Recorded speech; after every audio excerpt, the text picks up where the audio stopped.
الحمد للہ وکفیٰ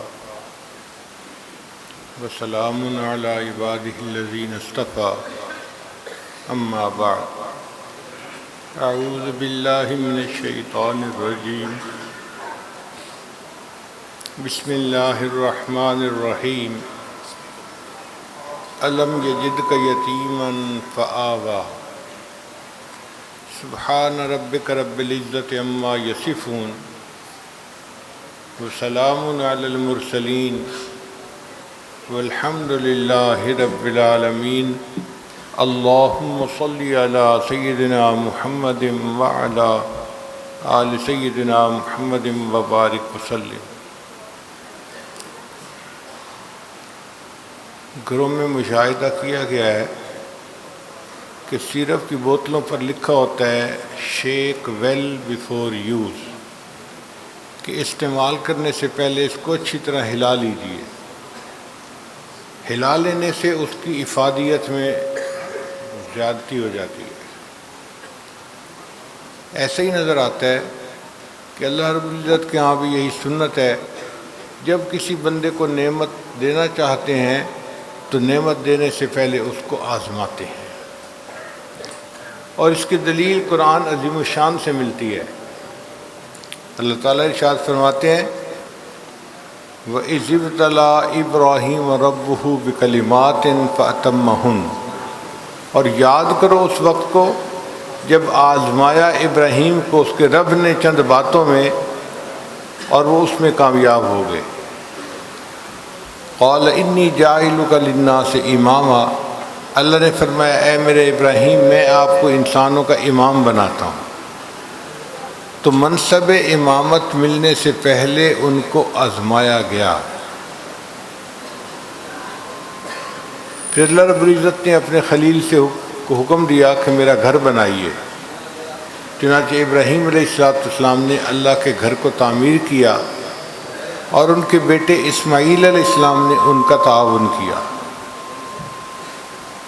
وَإِذْ يَرْفَعُ إِبْرَاهِيمُ الْقَوَاعِدَ مِنَ الْبَيْتِ وَإِسْمَاعِيلُ،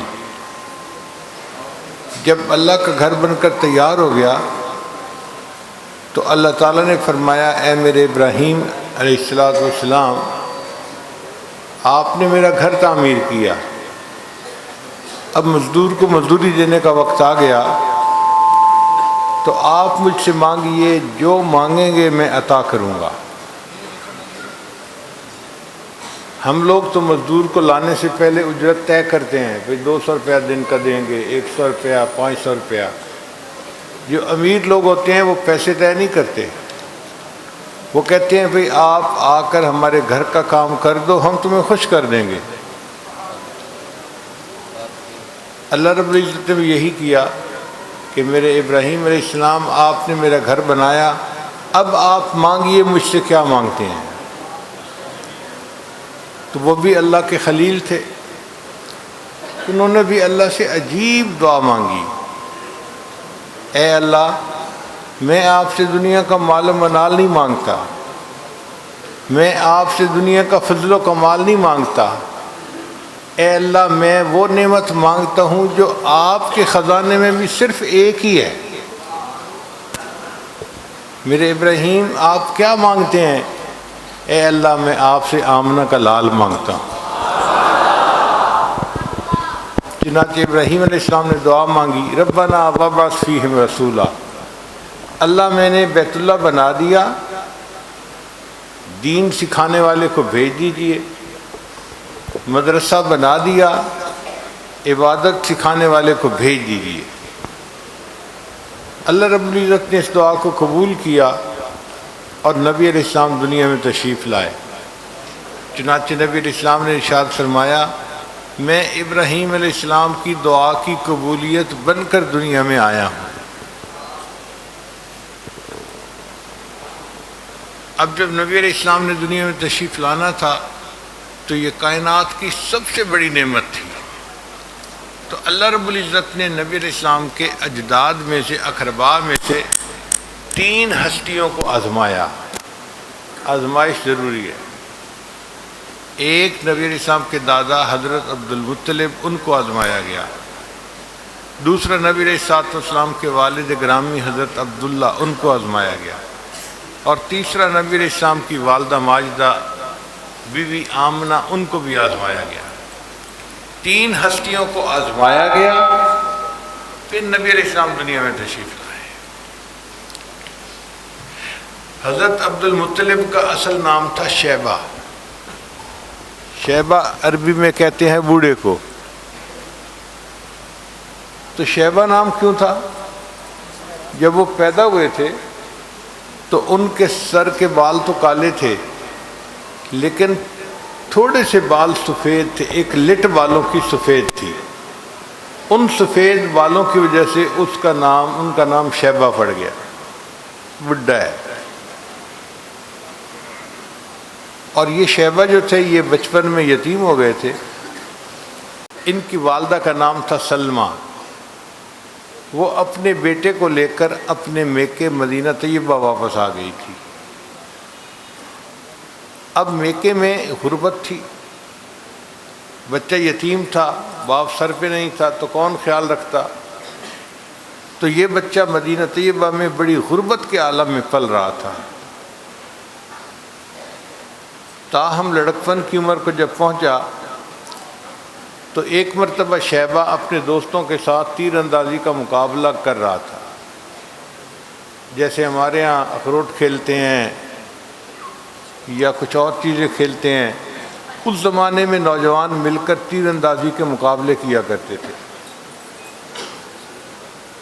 تو ایک مکہ مکرمہ کا آدمی تھا، وہ گزر رہا تھا، اس نے دیکھا کہ چند نوجوان تیر اندازی کا مقابلہ کر رہے ہیں۔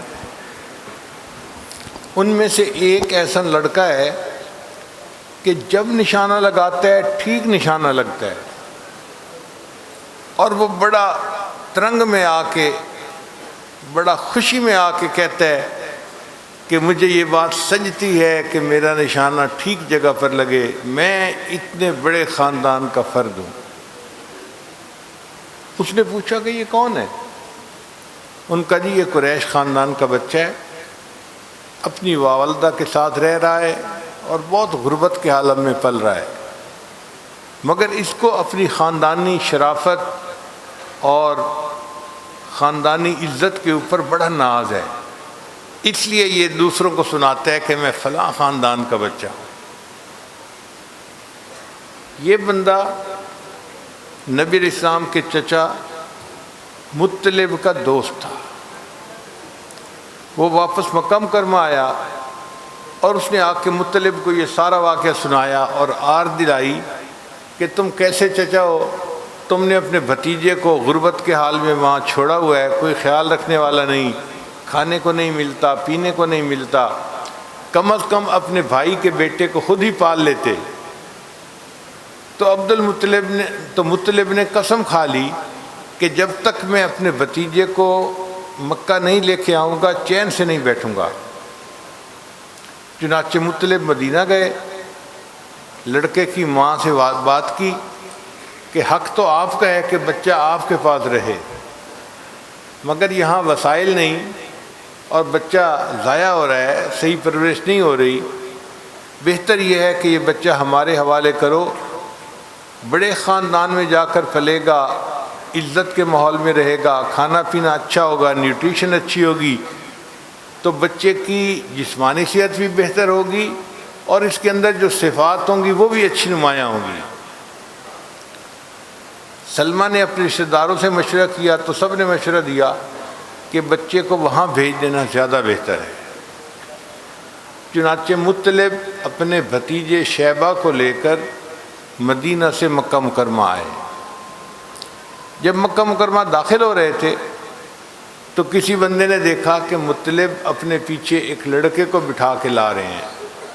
اس زمانے میں غلام خرید کر لانا اور ان سے گھر کے کام کروانا یہ ایک عام دستور تھا۔ تو اس بندے نے خود ہی اندازہ لگا لیا کہ مطلب اپنے ساتھ اپنے غلام کو لائے ہیں، تو اس نے کہا جی کہ مطلب کے پیچھے عبد المطلب بیٹھا ہوا تھا۔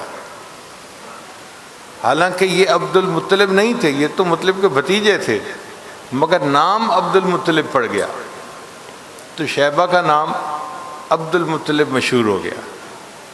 اس بچے نے قریشی خاندان کے اندر آ کر رہنا شروع کیا۔ اب یہاں پر بڑے بڑے قبیلوں کے فیصلے آتے تھے اور بڑے بڑے امور پیش ہوتے تھے، تو خاندان کے لوگوں نے دیکھا کہ عبد المطلب کا آئی کیو لیول بہت زیادہ ہے، وہ جو تجویز دیتا ہے، جو فیصلہ کرتا ہے، ہمیشہ بہت اچھا ہوتا ہے، اس کی رائے دوسرے سب سے زیادہ بہتر ہوتی ہے۔ تو آہستہ آہستہ عبد المطلب کو خاندان کے لوگوں کے اندر ایک مقام ملنا شروع ہو گیا، اور سب لوگ اس بات پر متفق ہو گئے کہ ہمارے پورے خاندان میں اتنا ذہین بچہ، اتنا حلم رکھنے والا، بردباری رکھنے والا، اتنا سمجھداری والا بچہ اور کوئی بھی نہیں ہے۔ چنانچہ کچھ سالوں کے بعد خاندان کے لوگوں نے فیصلہ کیا کہ ہمیں چاہیے کہ ہم قبیلے کی سرداری عبد المطلب کے سپرد کر دیں، یہ اس کا زیادہ اہل ہے۔ چنانچہ عبد المطلب کی سرمایداری کی وجہ سے، اچھے اخلاق کی وجہ سے پورے قبیلے نے متفق ہو کر عبد المطلب کو خاندان کا بڑا بنا لیا۔ اب جب عبد المطلب خاندان کا بڑا بن گیا تو عبد المطلب نے سوچا کہ مجھے اپنے خاندان کے لیے کچھ کرنا چاہیے۔ اس وقت بیت اللہ کے قریب پانی میسر نہیں تھا، مگر عبد المطلب یہ جانتے تھے کہ کسی زمانے میں یہاں پر ایک کنواں ہوتا تھا زمزم کے نام سے، اس سے پانی نکلتا تھا۔ مدت گزرنے کی وجہ سے وہ بند ہو گیا اور اب پانی اویلیبل نہیں ہے، اس لیے مکہ مکرمہ کے قریب بڑی آبادی نہیں تھی، چند گھر تھے، اور وہ بھی پانی نہ ہونے کی وجہ سے بہت پریشان ہوتے تھے، پینے کو پانی نہیں، جینے کو پانی نہیں۔ تو عبد المطلب نے فیصلہ کیا کہ مجھے زمزم کے کنویں کو ڈھونڈنا ہے، کہاں پہ تھا۔ اس نے کدال بنوایا اور اکیلے بیت اللہ کے قریب مختلف جگہوں کو کھودنا شروع کر دیا۔ نیچے زمین میں چٹانیں تھیں، گرمی کے موسم میں 50 ڈگری سینٹی گریڈ کا ٹیمپریچر، اور دھوپ کے اندر کھڑے ہو کے چٹان کو توڑنا کوئی آسان کام نہیں تھا۔ عبد المطلب کا پسینہ بہہ رہا ہوتا تھا، ایسے جیسے پسینے میں نہایا ہوا ہے، اور وہ چٹانوں کو توڑ رہا ہوتا تھا۔ کچھ لوگ اس کو سمجھدار سمجھتے تھے، کچھ لوگ اس کو بے وقوف سمجھتے تھے، یہ کریزی قسم کا بندہ ہے، اکیلا لگا ہوا ہے دھوپ میں، اور نکلنا تو پانی ہے نہیں۔ عبد المطلب نے کچھ دنوں محنت کی مگر کہیں پانی نظر نہ آیا۔ پریشان ہو کر عبد المطلب نے یہ منت مانی کہ میرے 12 بیٹے ہیں، اگر زمزم نکل آیا تو ان میں سے ایک بیٹوں کو میں اللہ کے نام پہ قربان کروں گا۔ اب جب اس نے منت مانی تو اللہ نے اس کی مراد پوری کر دی، اور ایک چٹان ایسی ٹوٹی کہ جس کے نیچے سے زمزم کا پانی نکل آیا، کنواں برآمد ہو گیا۔ اب پانی کا نکل آنا وہاں کے لوگوں کے لیے ایک عظیم خوشخبری تھی، ایک بریک تھرو تھا۔ دور دور کے جو لوگ تھے وہ بھی بیت اللہ کے قریب آ کر بسنے لگے، اور مکہ مکرمہ میں ایک بستی گویا بس گئی، گاؤں بس گیا۔ چونکہ پانی اویلیبل تھا تو لوگ وہاں آ کے آسانی سے رہتے تھے۔ جب پانی نکل آیا تو قوم نے یہ سوچا کہ عبد المطلب نے ایک ایسا کام کیا کہ جو کوئی دوسرا نہیں کر سکا، اب قوم کو بھی اس کا کوئی ریٹرن دینا چاہیے۔ چنانچہ لوگوں نے مشورہ کر کے کہا کہ عبد المطلب قوم کا سردار تو پہلے ہی بنایا گیا ہے، اب بیت اللہ کی چابیاں بھی اسی کے حوالے کر دینی چاہیے۔ یوں عبد المطلب اپنی قوم کے سردار بھی بن گئے، اور ان کے ہاتھوں میں بیت اللہ کی چابیاں آ گئیں، وہ بیت اللہ کے کنجی بردار بھی بن گئے۔ کچھ عرصے کے بعد عبد المطلب نے یہ سوچا کہ میں نے نظر مانی ہوئی ہے تو مجھے اس نظر کو پورا کرنا چاہیے۔ چنانچہ انہوں نے اپنے 12 بیٹوں کے نام قرہ ڈالا کہ کس کو قربان کروں۔ اللہ کی شان دیکھیے کہ ان کے بیٹوں میں ایک بیٹے تھے جن کا نام تھا عبداللہ، وہ سب سے زیادہ خوبصورت تھے، سب سے زیادہ سمجھدار تھے، جو دیکھتا تھا ان کے حسن پہ قربان ہوتا تھا۔ ان کا نام نکل آیا۔ تو عبد المطلب اپنی دھن کا پکا تھا، اس نے کہا کہ میں نے عبداللہ کو اللہ کے نام پہ قربان کرنا ہے۔ اب جب فیصلہ کر لیا تو آپ سوچئے عبداللہ کے دل پہ کیا گزری ہوگی کہ جب اس کو نظر آ رہا تھا کہ ایک دن میرا باپ چھری لے گا اور میرا گلا کاٹ دے گا، کتنی ذہنی ٹینشن ہو رہی ہوگی۔ ایک نوجوان بچے کو بتا دیا جائے کہ آنے والے چند دنوں میں نے تمہارا گلا کاٹ دینا ہے، تو اس کی کیا کیفیت ہوتی ہے۔ تو عبداللہ بھی اپنے دل میں پریشان تو بہت تھے۔ ایک دن عبد المطلب نے چھری لی اور عبداللہ کو لے کر لوگوں کو دعوت دی کہ آ کر دیکھو میں اسے اللہ کے نام پہ ذبح کر رہا ہوں۔ اب جتنا کراؤڈ وہاں بنتا گیا، سب نے کہا کہ نہیں، اس بچے کو تو ذبح نہیں کرنا چاہیے، یہ تو پورے خاندان کا اتنا خوبصورت بچہ ہے اور یہ تو عبد المطلب کے بعد سردار بننے کے قابل ہے۔ تو انہوں نے عبد المطلب کو مشورہ دیا کہ عبد المطلب آپ عبداللہ کو قربان نہ کریں۔ اس نے کہا مگر مجھے تو اپنی نظر پوری کرنی ہے۔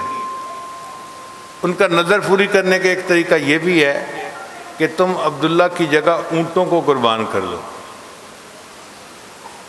چنانچہ قرعہ ڈالا گیا، عبداللہ کو قربان کریں یا 10 اونٹوں کو قربان کریں۔ نام عبداللہ کا نکلا۔ عبداللہ کو قربان کریں یا 20 اونٹوں کو قربان کریں، نام عبداللہ کا نکلا۔ 10 اونٹ بڑھاتے گئے، نام عبداللہ کا نکلتا رہا۔ جب یہ قرعہ ڈالا کہ عبداللہ کو قربان کریں یا 100 اونٹوں کو قربان کریں، تو نام اونٹوں کا نکل آیا۔ چنانچہ عبد المطلب نے 100 اونٹوں کو قربان کیا اور اس طرح عبداللہ کو ذبح کرنے کی ضرورت پیش نہ آئی، مگر عبداللہ کا نام ذبیح اللہ پڑ گیا۔ حدیث مبارکہ میں آتا ہے کہ نبی علیہ السلام نے ارشاد فرمایا کہ میں ذبیحین کا بیٹا ہوں۔ تو صحابی نے پوچھا اے اللہ کے نبی صلی اللہ علیہ وسلم، آپ ذبیحین کے بیٹے کیسے؟ تو نبی علیہ السلام نے فرمایا ایک میرے اجداد میں سے اسماعیل ذبیح اللہ تھے اور ایک میرے والد عبداللہ وہ بھی ذبیح اللہ تھے۔ تیسری آزمائش نبی علیہ السلام کی والدہ ماجدہ بی بی آمنہ کے اوپر آئی۔ وہ کیسے کہ عبداللہ نے جب جوانی میں قدم رکھا تو مکہ مکرمہ میں کوئی عورت ایسی نہیں تھی جو دل میں یہ تمنا نہ رکھتی ہو کہ میرا نکاح عبداللہ سے ہو۔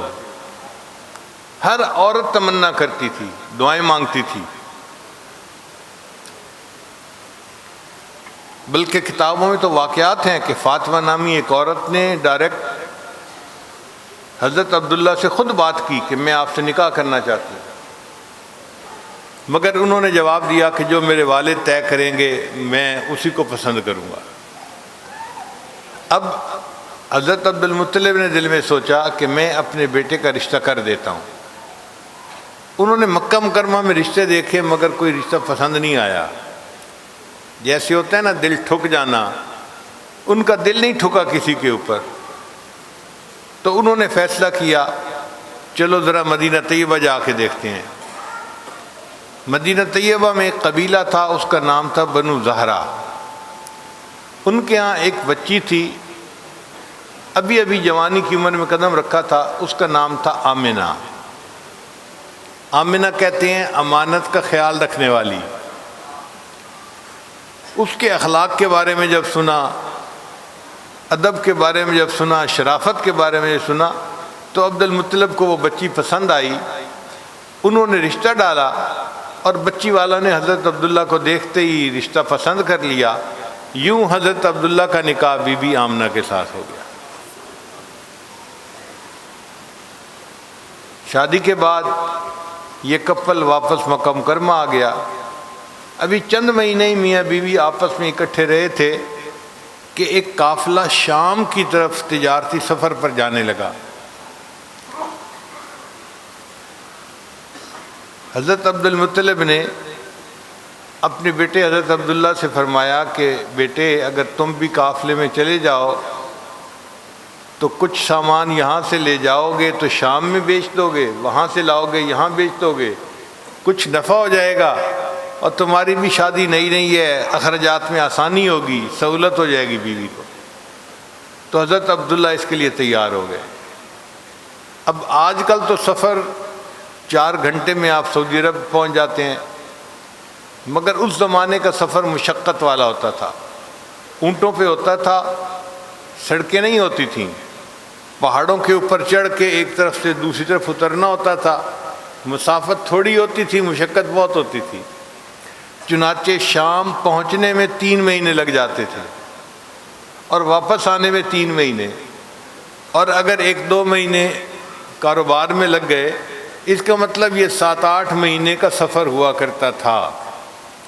اب شادی کے تھوڑے ہی دنوں کے بعد میاں بیوی کا 7-8 مہینے کے لیے جدا ہو جانا دل پہ ایک صدمہ ہوتا ہے۔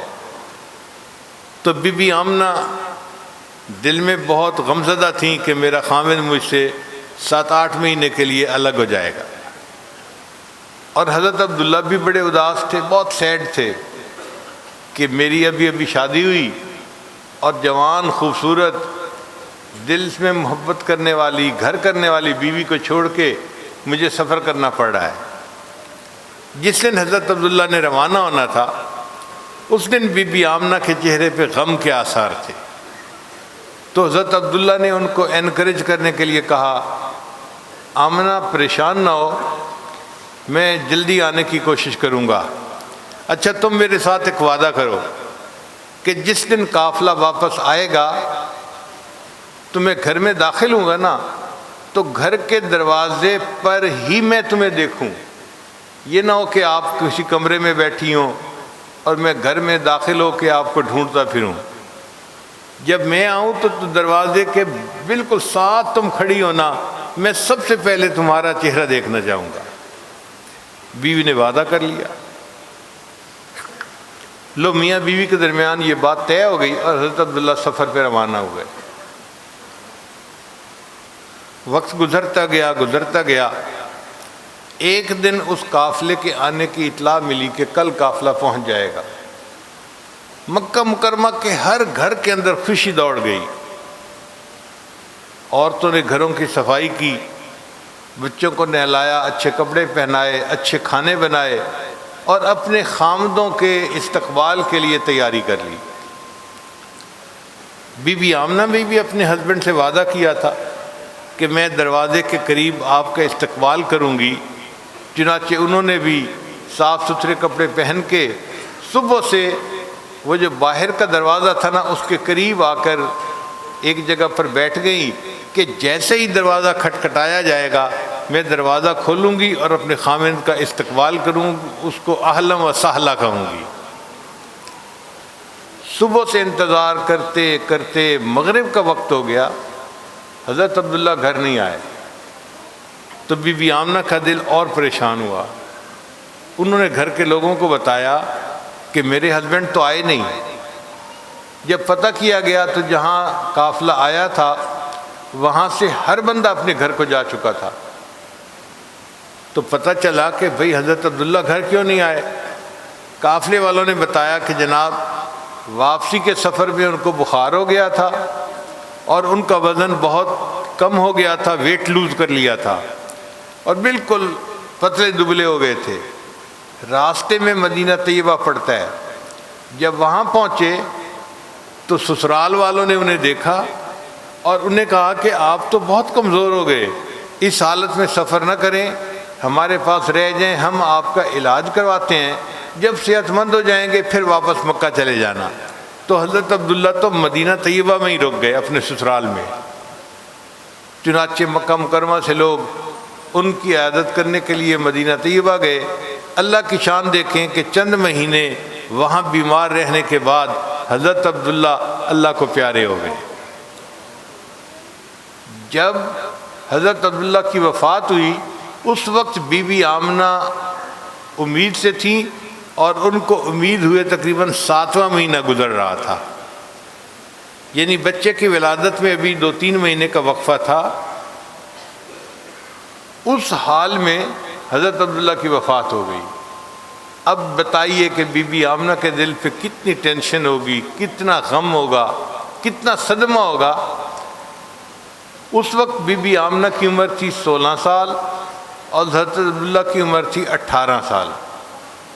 اتنا ینگ کپل تھا، 18 سال کا خامند اور 16 سال کی بیوی، اور وہ بیوی حاملہ ہے اور شوہر کی وفات ہو جاتی ہے، تو بیوی کے دل پہ کتنا صدمہ ہوگا انسان اندازہ لگا سکتا ہے۔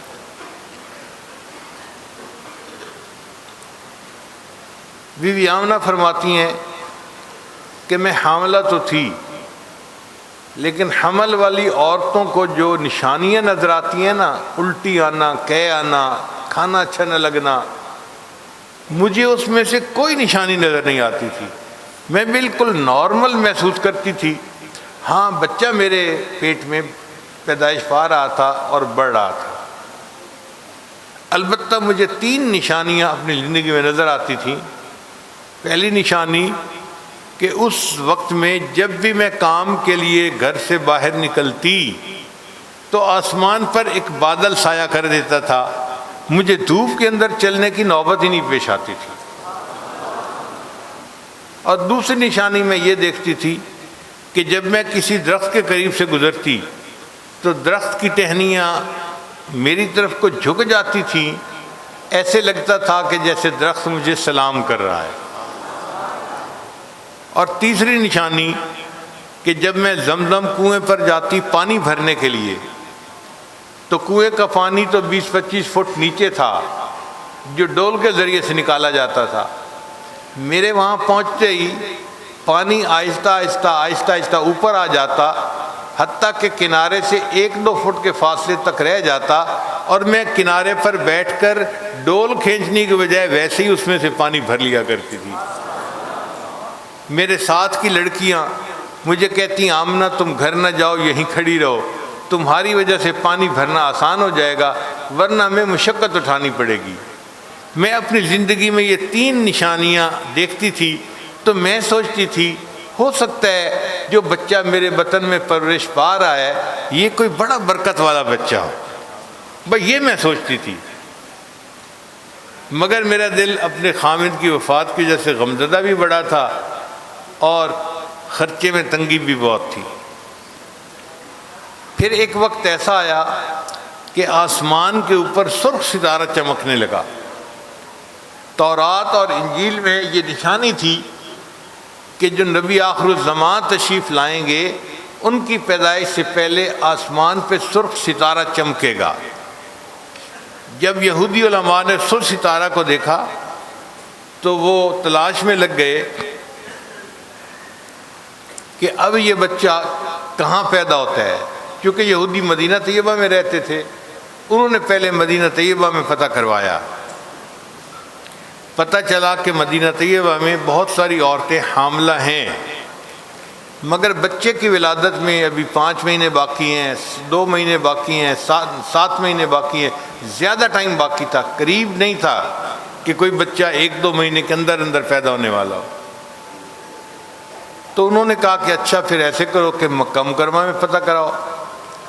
جب مکہ مکرمہ میں پتہ کروایا تو باقی عورتوں کے بچوں کے ولادت میں تو ابھی واقعی 5-6 مہینے کا وقت تھا، بی بی آمنہ کے ہاں بچے کی پیدائش میں بس 1-2 مہینے کا فرق تھا۔ تو یہودیوں کو نبی علیہ السلام کی ولادت مبارکہ سے پہلے ہی اندازہ ہو گیا تھا کہ یہ پیدا ہونے والا بچہ بنو اسحاق میں سے نہیں بنو اسماعیل میں سے ہوگا، اور یہی ان کے اندر حسد بنا، حسد من عند انفسہم، اور انہوں نے فیصلہ کر لیا کہ ہم نے اس کو آخری نبی کو تسلیم نہیں کرنا کیونکہ یہ ہمارے خاندان میں سے نہیں ہوگا۔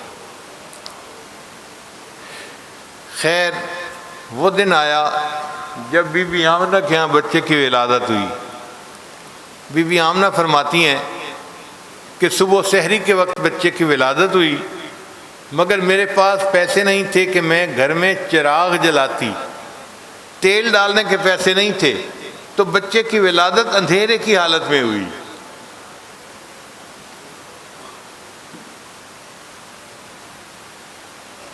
خیر جب بچے کی ولادت ہوئی تو انہوں نے حضرت عبد المطلب کو اطلاع بھجوائی کہ میرے ہاں بیٹے کی ولادت ہوئی ہے۔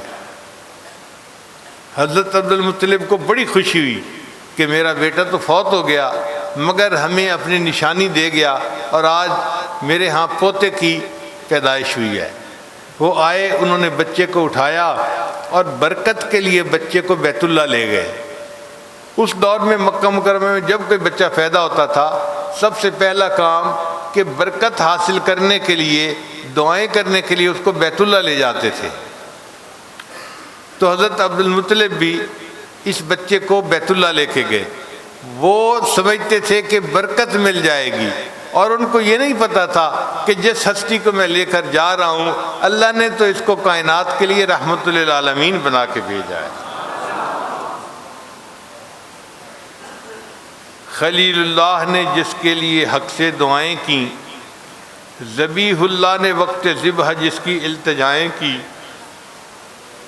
جو بن کر روشنی پھر دیدہ یعقوب میں آیا، جسے یوسف نے اپنے حسن کے نئے رنگ میں پایا، کلیم اللہ کا دل روشن ہوا جس ذو فشانی سے، وہ جس کی آرزو بھڑکی جواب لن ترانی سے، وہ جس کے نام سے داؤد نے نغمہ سرائی کی، وہ جن کی یاد میں شاہ سلیمان نے گدائی کی، دل یحییٰ میں ارماں رہ گئے جس کی زیارت کے، لب عیسیٰ پہ آئے واز جس کی شان رحمت کے، وہ دن آیا کہ پورے ہو گئے تورات کے وعدے، خدا نے آج پورے کر دیے ہر بات کے وعدے، مبارک ہو کہ ختم المرسلین تشریف لے آئے، جناب رحمت للعالمین تشریف لے آئے۔ اللہ کے محبوب وسلم کی ولادت سحری کے وقت میں ہوئی، اور بی بی آمنہ فرماتی ہیں کہ میں نے بچے کو چارپائی پہ لٹایا تو بچے نے سجدہ کیا اللہ کے حضور۔ جب حضرت مطلب ان کو بیت اللہ سے لے کے واپس آئے تو بی بی آمنہ سے پوچھا، بی بی آمنہ نے پوچھا کہ آپ نے بچے کے لیے کوئی نام سوچا ہے؟ تو حضرت عبد المطلب نے جواب دیا کہ میں نے بچے کے لیے 2 نام سوچے ہیں۔ ایک نام سوچا ہے محمد۔ محمد کا مطلب وہ ہستی کہ جس کی دنیا میں اتنی تعریف کی گئی ہو، اتنی تعریف کی گئی ہو کہ پوری دنیا میں اتنی تعریف کسی اور کی نہ کی گئی ہو۔ تو نبی علیہ السلام کو یہ نام سجتا تھا۔ واقعی اللہ کے محبوب وسلم کی دنیا میں اتنی تعریفیں ہوئیں، اتنی تعریفیں ہوئیں، مسلمانوں نے تو تعریفیں کی صحیح، انگریزوں نے بھی کی، سکھوں نے بھی کی، ہندوؤں نے بھی کی، غیر مسلموں نے بھی کی، انہوں نے بھی اشعار لکھے، انہوں نے بھی نبی علیہ السلام کے بارے میں نعتیں لکھی، کتابیں لکھی۔ تو اللہ کے محبوب وسلم کی دنیا میں اتنی تعریفیں ہوئیں کہ کسی اور ہستی کی دنیا میں اتنی تعریف نہیں ہوئی۔ تو آپ کو محمد کا نام سجتا تھا، اور دوسرا نام رکھا احمد۔ احمد کا معنی وہ ہستی جس نے اللہ کی دنیا میں اتنی حمد بیان کی ہو، اتنی حمد بیان کی ہو کہ اتنی حمد کوئی دوسرا بیان کر ہی نہ سکا ہو، یہ بات بھی سجتی تھی۔ تو نبی علیہ السلام کے دونوں نام بڑے پیارے، اور عجیب کہ یہ نام اس سے پہلے کبھی کسی کے لیے رکھے نہیں گئے تھے۔ تو بی بی آمنہ کو نام بہت پسند آ گئے۔ اب بی بی آمنہ کا دل خوش بھی ہے اور غمزدہ بھی ہے۔ خوش ہے اپنے بیٹے کی پیدائش پر، وہ جب بیٹے کا چہرہ دیکھتی تو دل خوش ہو جاتا، اس کے حسن و جمال کو دیکھ کے وہ اکثر سوچتی کاش میرا خامند زندہ ہوتا، اور آج وہ دیکھتا کہ اللہ نے کتنا خوبصورت بیٹا عطا کیا ہے تو اس کا دل کتنا خوش ہوتا۔ تو بیٹے کی پیدائش پہ دل خوش بھی تھا، اور خامند کو یاد کر کے دل غمزدہ بھی تھا۔ اس زمانے میں مکہ مکرمہ میں ایک عادت تھی کہ چھوٹے بچوں کو باہر دیہات بھیج دیتے تھے پلنے کے لیے، چونکہ مکہ مکرمہ میں قافلے آتے جاتے تھے، وہ تجارتی مرکز تھا ایک طرح کا، ہر قافلہ آتے ہوئے رکتا تھا آتے جاتے، اور قافلوں کے آنے کی وجہ سے وہاں پہ وائرس پھوٹ جاتی تھی، بیماری چل جاتی تھی۔ اور اس بیماری کا سب سے زیادہ اثر چھوٹے بچوں پہ ہوتا تھا، چنانچہ چھوٹے بچے فوت ہو جاتے تھے، وبا پھوٹ گئی، بچے فوت ہو گئے، تو ماں باپ ڈرتے تھے ایسی پبلک پلیس پر بچوں کو رکھنے سے، وہ ان کو دیہاتوں میں بھیج دیتے تھے جو بالکل bacteria free, virus free area ہو، اور بچہ صحت وہاں پا کے اپنی نشو و نما حاصل کرے۔ چنانچہ طائف کے قریب ایک علاقہ تھا جہاں بنو سعد قبیلہ رہتا تھا، اس قبیلے کی 10 عورتوں نے فیصلہ کیا ہم مکہ مکرمہ جاتی ہیں اور وہاں جا کر بچے اپنے گود میں لے کے آتی ہیں، بچوں کو پالیں گی، اور جب واپس کریں گی تو ان کے والدین ہمیں انعام دیں گے، تو ہمارے لیے آسانی ہو جائے گی۔ چنانچہ ان 10 عورتوں میں ایک عورت تھی، اس کا نام تھا حلیمہ، چونکہ بنو سعد قبیلے کی تھی تو اس کا نام پڑ گیا حلیمہ سعدیہ۔ وہ بھی اپنے ہسبینڈ کے ساتھ چلی، ان کے پاس 2 سواریاں تھیں، ایک اونٹنی تھی بڑی کمزور اور ایک گدھی تھی وہ بھی بہت کمزور، دونوں جانور بڑے کمزور تھے۔ ایک پہ حلیمہ سعدیہ بیٹھی اور ایک پہ ان کا خامد بیٹھا، اور دونوں چلنے لگے۔ وہ جو باقی 9 عورتیں تھیں ان کی سواریاں بڑی تر و تازہ پلی ہوئی اور صحت مند تھیں، وہ آگے نکل جاتی اور حلیمہ اور ان کے خامد جو تھے وہ پیچھے رہ جاتے، تو عورتیں کچھ 1-2 کلومیٹر آگے جانے کے بعد انتظار کرتی، پھر جب حلیمہ اور اس کے ہسبینڈ پہنچتے تو پھر چلتی، تو پھر وہ آگے نکل جاتی اور حلیمہ پیچھے رہ جاتی۔ جب کئی مرتبہ ایسا ہوا تو مکہ مکرمہ کے قریب پہنچ کر ان عورتوں نے حلیمہ سے کہا، حلیمہ اگر ہم آپ کا انتظار کرتی رہی نا تو ہم تو پھر مغرب سے پہلے واپس نہیں پہنچ سکتی، ہمیں اندھیرا ہو جائے گا، آپ ہمیں اجازت دیں، آپ کی سواریاں کمزور ہیں، بعد میں آ جانا، ہم جاتی ہیں اور بچے لے کے واپس اپنے گھر پہنچتی ہیں۔ حلیمہ اور اس کے ہسبینڈ نے عورتوں کو اجازت دے دی، چنانچہ 9 عورتیں جلدی مکہ مکرمہ پہنچی، اور امیر زادوں کے ہاں جو بچے بچیاں تھیں انہوں نے گود میں لے لیں اور وہ جانے کے لیے تیار ہو گئے۔ حلیمہ اور اس کے ہسبینڈ کافی دیر کے بعد مکہ مکرمہ پہنچے۔ حلیمہ نے پتہ کیا تو پتہ چلا کہ اب بچہ تو کسی گھر میں ہے ہی نہیں، ہاں ایک گھر ہے جہاں پر بچہ موجود ہے مگر بچہ یتیم ہے، اس کا باپ نہیں ہے۔ باپ نہیں ہے کا مطلب یہ کہ بچے کو اگر آپ پالیں گی تو تمہیں پالنے کے اوپر کوئی انعام نہیں ملنا، گزارا ہی ہے۔ حلیمہ سعدیہ آئی، اس نے آ کے بی بی آمنہ سے بات چیت کی، وہ کہتی ہیں کہ جب میں نے سنا کہ بچہ یتیم ہے تو دل تو میرا بہت پریشان ہوا کہ محنت بھی کروں گی اور مجھے ملے گا بھی کچھ نہیں۔ پھر میرے دل میں خیال آیا کہ حلیمہ ذرا بچے کی شکل کو تو دیکھ لے۔ بچہ چارپائی پر لیٹا ہوا تھا اور اس کے اوپر ایک پتلا کپڑا ڈالا گیا تھا۔ حلیمہ سعدیہ کہتی ہیں کہ میں نے وہ پتلا کپڑا اٹھایا کہ بچہ سویا ہوا ہے، میں اس کی شکل دیکھ لوں۔ جب میں نے اس کی شکل پر نظر ڈالی تو بچے نے آنکھ کھولی اور مسکرایا۔ اس بچے کی مسکراہٹ ایسی تھی کہ میں تو اپنا دل ہی دے بیٹھی۔ میں نے سوچا مجھے اس کے پرورش پر اور اجرت ملے نہ ملے، بچے کی مسکراہٹ تو مجھے ملے گی نا، میں لے جاتی ہوں بچے کو۔ چنانچہ آمنہ اپنا بیٹا دینے کے لیے تیار اور حلیمہ بچہ لینے کے لیے تیار۔ اب حلیمہ مسکرائی جب بچے کو لے لیا تو بی بی آمنہ نے پوچھا، حلیمہ آپ مسکرا کیوں رہی ہو؟ حلیمہ نے جواب دیا، آمنہ میں نے تو گاؤں کی رہنے والی ہوں، کبھی ایسا خوبصورت بچہ نہیں دیکھا، میں نے تو کبھی گاؤں میں ایسا خوبصورت بچہ نہیں دیکھا۔ تو بی بی آمنہ نے جواب دیا، حلیمہ تم نے گاؤں میں ایسا بچہ نہیں دیکھا، میں تو شہروں کی رہنے والی ہوں، مدینہ بھی رہی، مکہ بھی رہی، میں نے تو شہروں میں ایسا خوبصورت بچہ نہیں دیکھا۔ حضرت عبد المطلب بھی قریب تھے، انہوں نے دیکھا عورتیں باتیں کر رہی ہیں تو انہوں نے یہ بات سنی اور سن کر کہنے لگے، حلیمہ تم نے گاؤں میں ایسا خوبصورت بچہ نہیں دیکھا، اور آمنہ تم نے شہروں میں ایسا خوبصورت بچہ نہیں دیکھا، اور میں تو ملکوں کا سفر کرنے والا بندہ ہوں، میں نے تو ملکوں میں ایسا خوبصورت بچہ نہیں دیکھا۔ اگر فرض کریں اس وقت حضرت جبرائیل امین پاس ہوتے اور ان سے کوئی پوچھتا کہ آپ بھی اپنے ذرا کمنٹس دے دیجئے، تو یوں لگتا ہے کہ وہ کہتے حلیمہ تم نے گاؤں میں ایسا خوبصورت بچہ نہیں دیکھا، آمنہ تم نے شہروں میں ایسا بچہ نہیں دیکھا، اور عبد المطلب آپ نے ملکوں میں ایسا بچہ نہیں دیکھا، اور میں نے تو پورے جہان میں ایسا بچہ نہیں دیکھا۔ اور اگر اللہ تعالیٰ سے پوچھتے کہ یا اللہ آپ بھی فرما دیجئے، جبرائیل السلام اللہ سے سوال کرتے تو اللہ تعالیٰ جواب دیتے حلیمہ تم نے گاؤں میں ایسا بچہ نہیں دیکھا، آمنہ تم نے شہر میں ایسا بچہ نہیں دیکھا، عبد المطلب تم نے ملکوں میں نہیں دیکھا، اور جبرائیل تم نے پوری دنیا میں ایسا بچہ نہیں دیکھا۔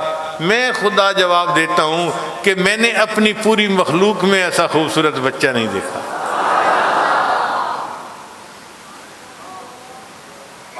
اے چہرہ زیبائے تو رشک بتان آذری، ہر چند وصفت می کنم در حسن زاں بالا تری، آفاق ہا گردیدہ ام مہر بتاں ورزیدہ ام، بسیار خوبہ دیدہ ام اما تو چیزیں دیگری۔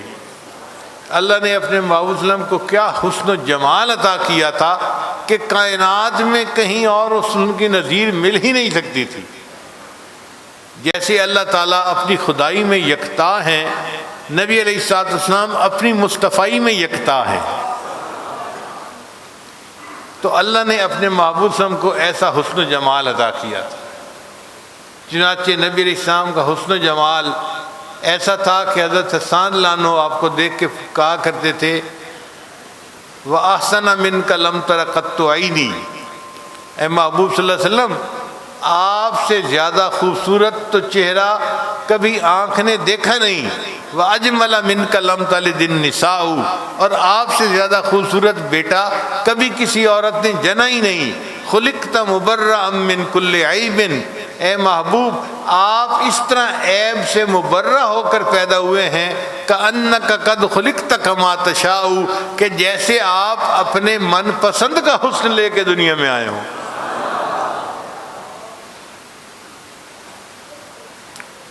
نبی علیہ السلام نے ارشاد فرمایا کہ حضرت یوسف علیہ السلام کو اللہ نے سبی بنایا تھا۔ سبی کا مطلب ہوتا ہے گورا چٹا۔ عام طور پہ جس کا رنگ گورا ہو وہ خوبصورت لگتا ہے، عام دستور یہی ہے، مگر ضروری نہیں۔ کئی لوگ گورے چٹے ہوتے ہیں مگر ان کے نقش نین اتنے اچھے نہیں ہوتے تو وہ خوبصورت نہیں لگتے، من بھاونے نہیں لگتے۔ تو یوسف علیہ السلام سبی تھے، اور نبی علیہ السلام نے فرمایا کہ میں ملی ہوں۔ ملی کا لفظ نکلا ہے مل سے، مل کہتے ہیں نمکین کو، اور واقعی نمکین چہرہ اس کو کہتے ہیں کہ جس کو بار بار دیکھنے کی خواہش ہو۔ آپ دیکھیں، آپ اگر کسی گھر میں مہمان بنے نا اور وہ آپ کو ایک کے بعد دوسری سویٹ ڈش کھلائیں، تیسری کھلائیں، چوتھی کھلائیں، تو شام تک آپ سویٹ ڈش کے نام سے بھی تنگ آ جائیں گے۔ آپ کہیں گے بھئی میرے سامنے سویٹ ڈش کا نام ہی مت لو۔ اور نمکین ڈش ہم روز کھاتے ہیں اور بار بار کھاتے ہیں، اور پھر نمکین ڈش کھانے کی دل میں طلب ہوتی ہے۔ تو نمکین چہرہ اس کو کہتے ہیں کہ جس کو دیکھنے سے انسان کا جی نہیں بھرتا۔ تو یوسف علیہ السلام سبی تھے اور ہمارے آقا صلی اللہ علیہ وسلم ملی تھے۔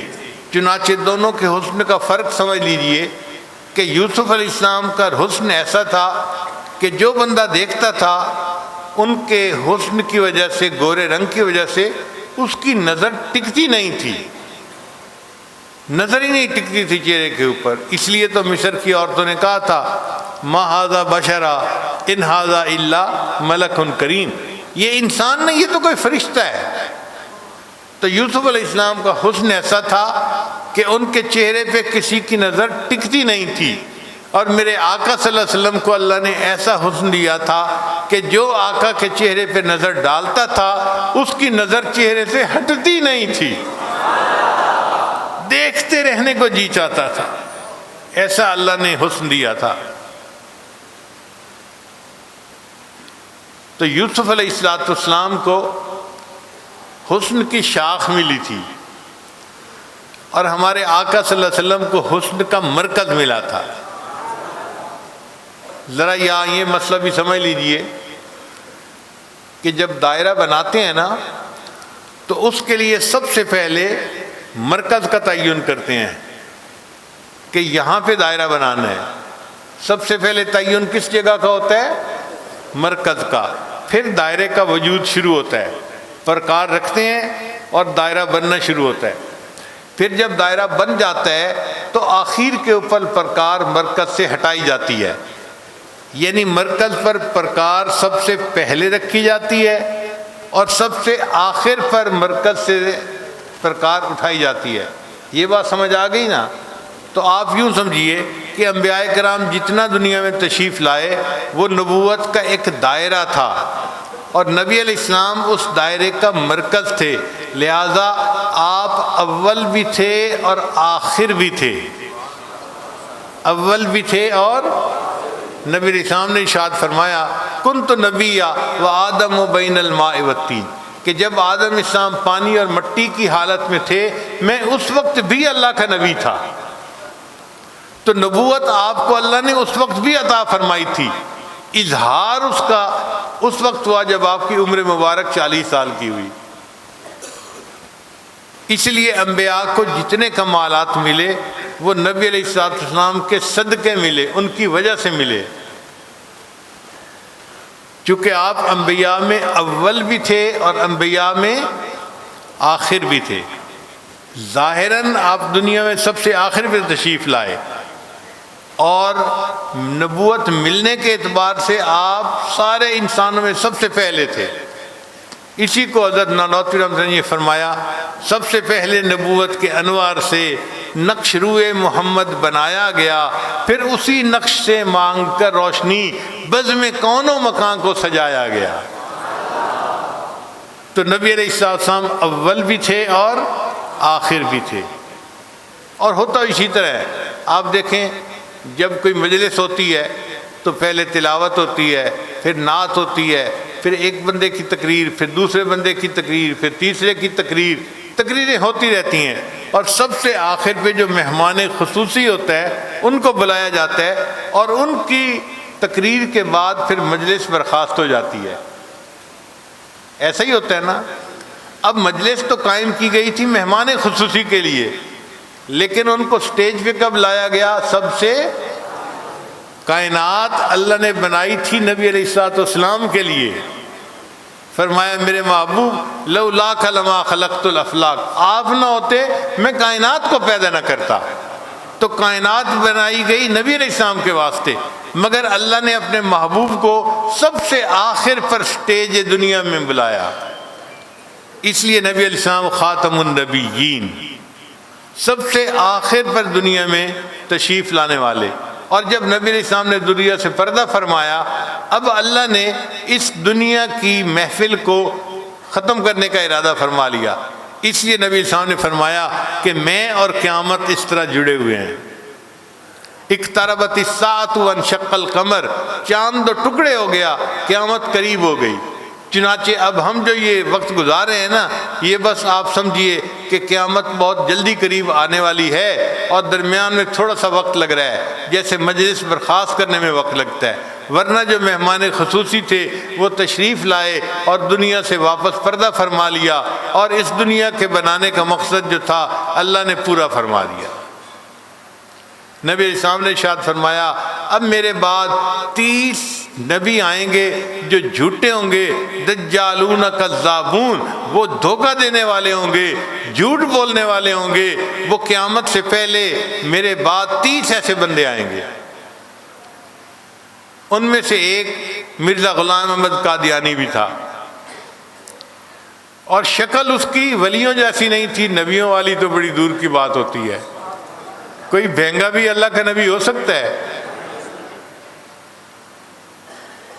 تو اللہ رب العزت نے اپنے محبوب صلی اللہ علیہ وسلم کو وہ حسن و جمال عطا فرمایا کہ جو ساری دنیا میں سب سے زیادہ حسین چہرہ تھا. اب ایک اور بھی بات سمجھ لیجیے کہ سیدہ صدیقہ عنہا فرمایا کرتی تھی زلیخا تو نے یوسف علیہ السلام کو دیکھا تو ہاتھوں کی انگلیاں کاٹی، اگر میرے محبوب صلی اللہ علیہ وسلم کو دیکھ لیتی تو دل کے ٹکڑے کر لیتی۔ یہ ایسے بات نہیں ہے، اس کے پیچھے بڑی حقیقت ہے۔ وہ کیسے کہ یوسف علیہ السلام کو جو حسن ملا تھا نا، وہ حسن کی شاخ تھی۔ جیسے ایک درخت ہوتا ہے نا، تو نیچے جو اس کا تنا ہوتا ہے وہ اصل ہوتا ہے اور اوپر شاخیں ہوتی ہیں، تو انبیاء کرام اس درخت کی شاخیں تھیں، اور اس درخت کا تنا نبی علیہ الصلوۃ والسلام تھے، اور تنے کی وجہ سے شاخیں زندہ ہوتی ہیں۔ شاخوں کو جو ملتا ہے وہ تنے کی وجہ سے ملتا ہے۔ چنانچہ جس نبی کو جو کمال ملا کس کی وجہ سے ملا؟ نبی علیہ السلام کی وجہ سے ملا۔ تو یوسف علیہ السلام تو حسن کی شاخ تھے۔ عورتوں نے جب یوسف علیہ السلام کو دیکھا تو انہوں نے جسم کی شاخ، ہاتھوں کی انگلیوں کو کاٹ دیا۔ عائشہ صدیقہ نے فرمایا، زلیخا اگر تم میرے محبوب صلی اللہ علیہ وسلم کو دیکھتی جو مرکز حسن تھے تو جسم کے مرکز اپنے دل کے ٹکڑے کر بیٹھتی۔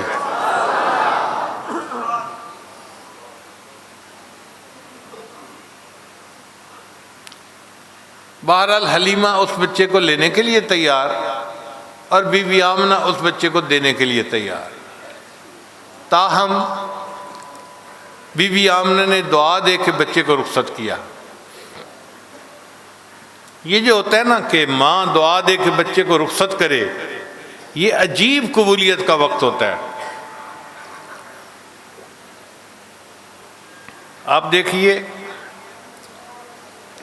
حضرت موسیٰ علیہ السلام کی والدہ نے اپنے بچے کا بکسا پانی میں ڈالا تھا دعا دے کر۔ ماں نہیں جانتی تھی کہ یہ بچہ جب لوٹ کر واپس آئے گا تو یہ موسیٰ کلیم اللہ بن چکا ہوگا۔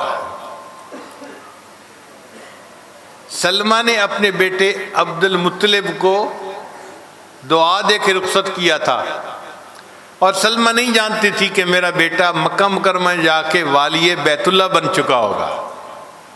اور آج بی بی آمنہ اپنے بچے کو رخصت کر رہی ہے۔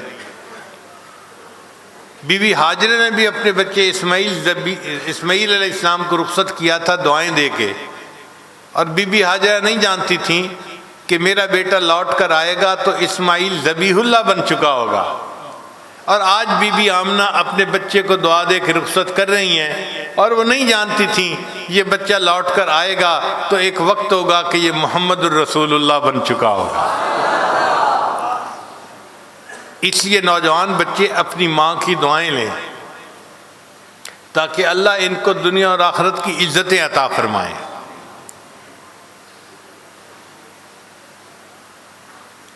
بی بی آمنہ کا دل غمزدہ بڑا تھا، ان کو اپنا ہسبینڈ کی یاد آ رہی تھی۔ وہ سوچتی تھیں کہ کاش میرا ہسبینڈ ہوتا تو بچہ ان کے سامنے پلتا، اور وہ میرے بچے کو بازار لے کے جاتے اور اس کی سیر کرواتے، وہ میرے بچے کے لیے کھلونے لاتے اور میرے بچہ کھلونوں سے کھیلتا۔ اور بی بی آمنہ نہیں جانتی تھی کہ اللہ کا ارادہ یہ تھا، آمنہ غمزدہ نہ ہو کہ باپ نہیں، اس کو بازار کی سیر کروانے والا کوئی نہیں، میں اپنے اس محبوب کو عرشوں پہ بلا کے جنت کی سیر کرواؤں گا۔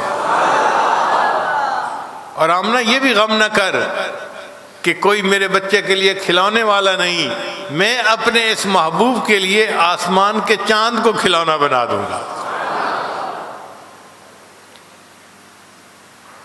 حلیمہ سعدیہ نے بچے کو سینے سے لگایا اور لے کے باہر آئیں، اور اپنے خامند کو بتایا کہ بچے کا باپ تو نہیں ہے، مگر بچے کی ہنسی مجھے اتنی اچھی لگی اور یہ اتنا خوبصورت بچہ ہے کہ میرا دل چاہا کہ میں اسے پالوں۔ خامند نے کہا اچھا اللہ تمہارے لیے اس میں برکت ڈال دے۔ وہ بھی کوئی توکل والا بندہ تھا۔ چنانچہ اب خامند نے کہا حلیمہ بیٹھو اس اونٹنی پہ۔ چنانچہ بی بی حلیمہ سعدیہ جو تھیں وہ بچے کو لے کے اونٹنی پہ بیٹھیں، اونٹنی چلنے کے لیے تیار ہے۔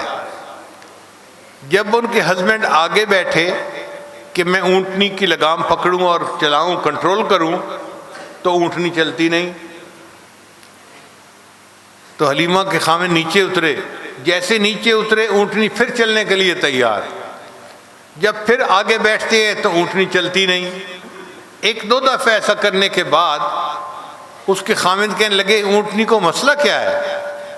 حلیمہ نے مشورہ دیا کہ آپ اصل میں اس بچے کی طرف پشت کر کے بیٹھ رہے ہیں، آپ پیچھے بیٹھے مجھے آگے بٹھائیں۔ جیسے حلیمہ سعدیہ کو اس نے آگے بٹھایا اور پیچھے بیٹھ کے سواری کی لگام پکڑی، سواری نے بھاگنا شروع کر دیا۔ اللہ تعالیٰ یہ میسیج دینا چاہتے تھے کہ جو میرے اس محبوب کی طرف پشت کرتا ہے اس کی زندگی کی سواری کبھی نہیں منزل پہ پہنچ سکتی۔ تم اس کو، یہ تو کائنات کا صدر نشین ہے، تم اس کو آگے کی جگہ دو گے تب تمہاری سواری چلے گی۔ چنانچہ جب نبی علیہ السلام کو آگے بٹھایا گیا، اونٹنی نے چلنا تو کیا بھاگنا شروع کر دیا۔ اب بھاگ رہی ہے بھاگ رہی ہے بھاگ رہی ہے، حتیٰ کہ جو عورتیں صبح بچوں کو لے کے واپس چل پڑی تھیں راستے میں ان سے ملاقات ہو گئی اور حلیمہ کی سواری ان سے بھی آگے نکلنے لگی۔ جب حلیمہ کی سواری ان سے آگے نکلنے لگی تو ایک عورت نے پوچھا حلیمہ کیا تم نے سواری کو بدل لیا ہے؟ تو حلیمہ نے جواب دیا نہیں، میں نے سواری کو تو نہیں بدلا، البتہ سواری کا سوار بدل گیا ہے۔ حلیمہ کی سواری سب سے پہلے اپنے گھر پر پہنچی تو حلیمہ کے ہسبینڈ نے دیکھا کہ بوڑھی بکریاں جو دو چار گھر میں رکھی ہوئی تھیں ان کے تھن دودھ سے بھرے نظر آتے تھے، وہ بکریاں دودھ نہیں دیتی تھیں، مگر آج ان کے تھن دودھ سے بھرے ہوئے نظر آئے تھے۔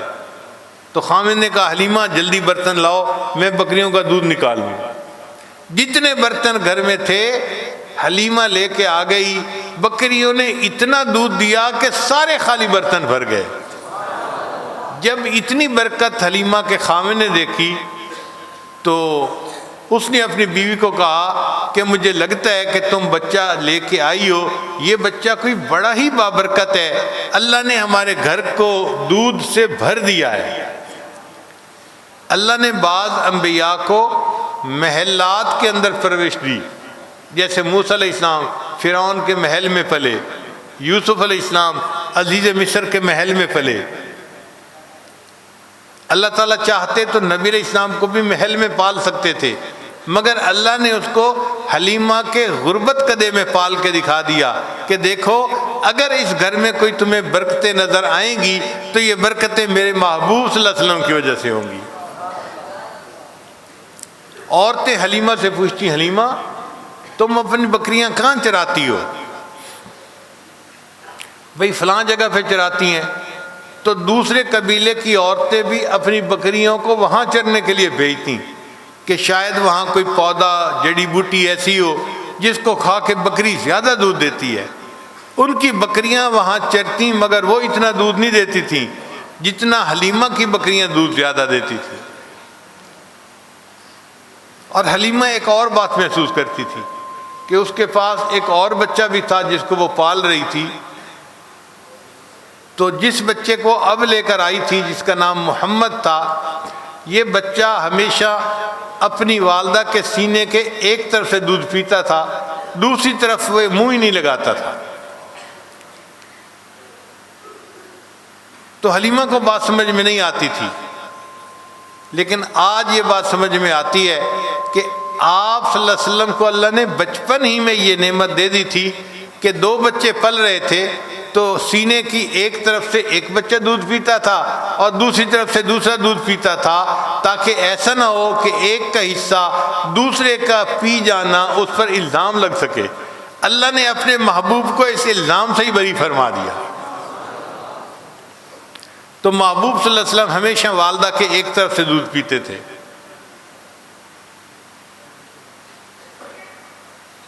اب یہ بچہ حلیمہ سعدیہ کے گھر میں پلتا رہا۔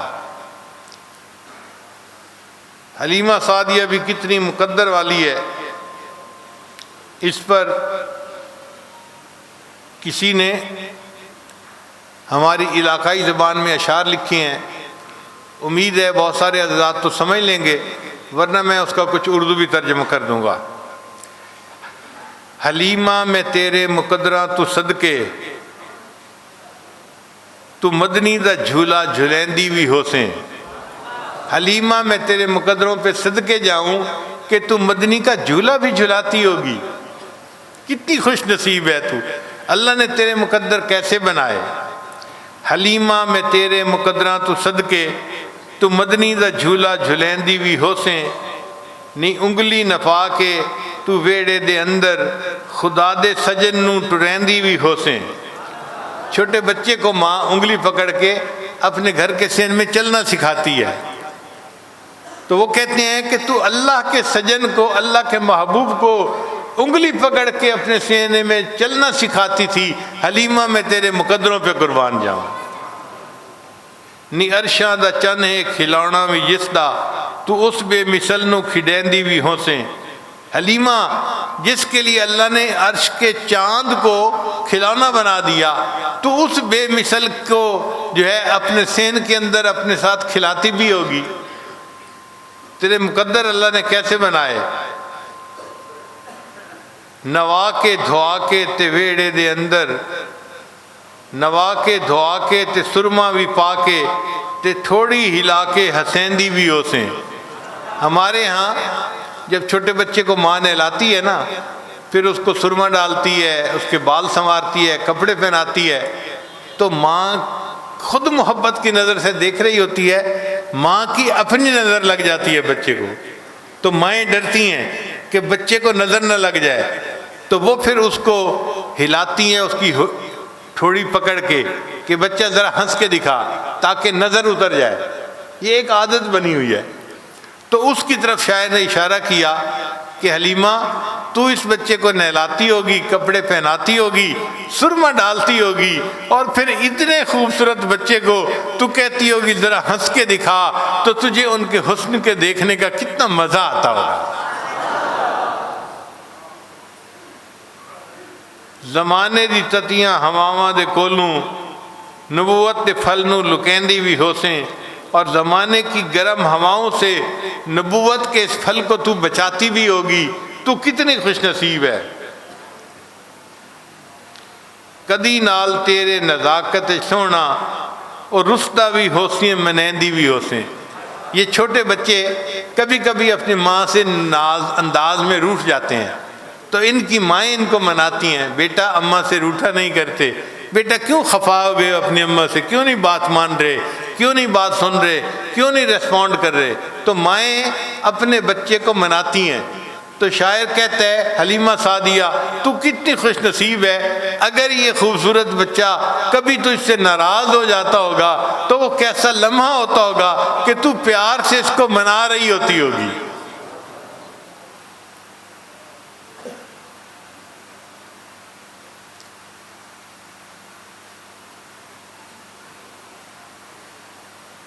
حلیمہ کی ایک بیٹی تھی، اس کا نام تھا شیمہ۔ اس کی عمر تقریباً کوئی 15-16 سال کے قریب تھی۔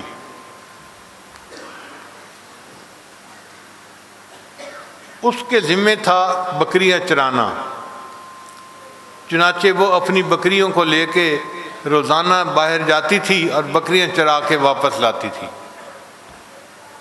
ایک دن صبح کے 11 بج گئے اور بکریاں چرنے کے لیے نہیں گئیں، تو حلیمہ بڑی حیران، اس نے شیمہ کو بلایا، شیمہ اتنا دن طلوع ہو گیا، دھوپ زیادہ ہو گئی، گرمی بڑھ گئی، اور آج تو نے بکریوں کو نکالا ہی نہیں چرنے کے لیے۔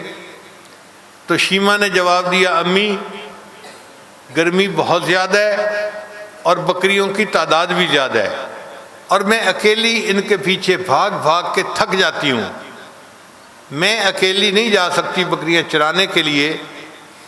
تو ماں نے کہا بیٹی تیرا باپ بھی بوڑھا ہے اور میں بھی بوڑھی ہوں، بیمار ہوں، ہم بوڑھے لوگ تو یہ کام کر نہیں سکتے، گھر میں تم ہی جوان العمر ہو، تم ہی یہ کام کر سکتی ہو۔ تو شیمہ نے کہا کہ امی میں اکیلی تو یہ کام نہیں کر سکتی، مجھے ہیلپ چاہیے۔ تو ماں نے کہا بیٹی تمہاری ہیلپ کون کرے گا؟ امی ایسا کریں یہ میرے بھائی محمد کو میرے ساتھ بھیج دیں تو میں بکریاں چرا لوں گی۔ ماں نے کہا شیمہ کوئی عقل کی بات کرو، یہ چھوٹا بچہ ہے جو ابھی چلنا بھی نہیں جانتا، تم بچے کو سنبھالو گی یا بکریوں کو سنبھالو گی؟ تو اب شیما نے جواب دیا، امی اگر بھائی کو بھیجو گی تو میں بکریوں کو سنبھال لوں گی، اگر نہیں بھیجیں گی تو میں بکریوں کو بھی نہیں سنبھال سکوں گی۔ تو ماں نے ذرا قریب ہو کے پیار سے پوچھا، بیٹی آخر تو مجھے اندر کی بات بتاؤ، مسئلہ کیا ہے؟ تو شیما نے کہا کہ امی ایک دن میں چھوٹے بھائی کو اپنے ساتھ لے کر چلی گئی تھی اور اس دن میں نے 3 باتیں دیکھی تھیں۔ بیٹی کیا 3 باتیں دیکھی تھی؟ امی ایک تو میں پورا دن بکریوں کے ساتھ رہی اور میرے اوپر ایک بادل نے سایہ کیے رکھا، مجھے دھوپ میں چلنے کی نوبت ہی نہیں آئی۔ اور دوسری بات میں نے دیکھی کہ میں اپنے بھائی کو لے کر بیٹھی ہوئی تھی، ایک راہب ادھر سے گزرا، اس نے میرے بھائی کو دیکھا اور اس کا نام پوچھا اور مجھے کہنے لگا کہ مجھے لگتا ہے کہ تمہارا بھائی بڑا ہو کر بڑی شخصیت بنے گا۔ امی مجھے اپنے بھائی کی یہ تعریف سن کے بڑا اچھا لگا تھا۔ اور امی تیسری بات کیا بتاؤں؟ ماں نے پوچھا بیٹا بتا دو۔ کہنے لگے امی میں بھائی کو لے کر گئی اور جس چراگاہ میں بکریوں نے چرنا تھا بکریوں کو چرنے کے لیے چھوڑ دیا اور خود ایک جگہ اپنے بھائی کو گود میں لے کر میں بیٹھ گئی، تو میں نے دیکھا کہ میری بکریاں دور کہیں نہیں گئیں، قریب قریب چرتی رہی۔ جب پیٹ بھر گئے تو یہ آ کر جہاں میں بیٹھی تھی وہاں قریب گھیرا بنا کر بیٹھ گئی، باقی پورا وقت میں اور بکریاں بس اس بھائی کا چہرہ ہی دیکھتی رہی۔ تو مجھے بھاگنا نہیں پڑا بچیوں کے پیچھے، اس لیے بھائی کو بھیجیں گی تو میں بکریاں چرا لوں گی، ورنہ میں بکریاں نہیں چرا سکتی۔ اللہ نے اپنے پیارے حبیب صلی اللہ علیہ وسلم کو ایسا حسن و جمال عطا کیا تھا، انسان تو انسان، بکریاں بھی اس حسن کی عاشق تھی، جانور بھی اس حسن کے عاشق تھے، اور نبی علیہ السلام کے چہرے کو بیٹھ کے دیکھتے رہتے تھے۔ جب بچے کی عمر 4 سال ہو گئی تو حلیمہ سعدیہ نے سوچا اب بچہ بڑا ہو گیا ہے، چلتا پھرتا دوڑتا بھاگتا ہے، اب میں اس کی والدہ کے حوالے کر رہا ہوں۔ تو حلیمہ سعدیہ مکہ مکرمہ آئی اور اس نے بیٹے کو بی بی آمنہ کے حوالے کر دیا۔ اس وقت بچے کی عمر کتنی تھی؟ 4 سال تھی۔ اب یہ بچہ 2 سال اپنی والدہ کے پاس رہا۔ بچے نے اپنے باپ کو تو دیکھا نہیں تھا،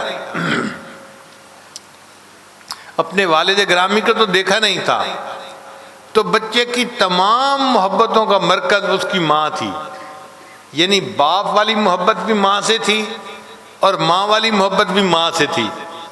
بچے کی محبتوں کا کل مرکز اس کی ماں تھی، تو بچہ اپنی ماں کی گود میں اب پل رہا تھا اور اب اس کو ماں کی شفقت ملی، محبت ملی۔ 2 سال وہ بچہ اپنی ماں کے ساتھ رہا۔ اب بچے کی عمر ہو گئی 6 سال، تو بی بی آمنہ نے سوچا کہ مجھے تو اپنے میکے گئے ہوئے کئی سال گزر گئے اور میرے میکے والوں نے بچے کو بھی نہیں دیکھا، تو کیوں نہ میں مدینہ طیبہ کا چکر لگاؤں، بیٹے کو لے کے جاؤں گی تو میرے گھر والے بچے کو بھی دیکھیں گے اور میری بھی ملاقات ہو جائے گی۔ چنانچہ بی بی آمنہ نے حضرت عبد المطلب سے بات کی، انہوں نے بھی اجازت دے دی کہ ہاں بیٹا تمہیں بہت دیر ہو گئی گھر گئے ہوئے، اب تم بچے کو لے جا سکتی ہو۔ چنانچہ بی بی آمنہ ان کے ساتھ ایک باندی تھی اور یہ چھوٹا بچہ تھا جس کی عمر 6 سال تھی۔ یہ مکہ سے مدینہ کی طرف سفر کر کے آئے۔ مدینہ میں جس نے بھی اس بچے کو دیکھا وہ تو حسن و جمال کو دیکھ کے فریفتہ ہی ہو گیا، ہر بندہ تعریف کر رہا تھا، آمنہ تیرا بیٹا تو بہت خوبصورت ہے، بہت خوبصورت ہے۔ کوئی عورت کہتی میرا تو دل چاہتا ہے میں اس کو دیکھتی رہوں، کوئی چاہتی کہ میرا دل چاہتا ہے اس کو اٹھاؤں اور سینے سے لگا لوں، کوئی کہتی میرا دل چاہتا ہے میں اس کو گود میں لے کے بیٹھی رہوں۔ ہر عورت اپنے اپنے جذبات کا اظہار کرتی اور بی بی آمنہ کو خوشی ہوتی کہ اللہ نے میرے بیٹے کو کیا حسن و جمال عطا کیا۔ چنانچہ سب گھر والوں سے ملاقات ہو گئی اور ایک دن بی بی آمنہ نے سوچا کہ میں جاؤں اپنے خاوند کی قبر پہ دعا کے لیے۔ چنانچہ نبی علیہ السلام کی عمر 6 سال تھی، 6 سال کا بچہ چھوٹا ہوتا ہے، اس کو پتہ نہیں ہوتا پورا۔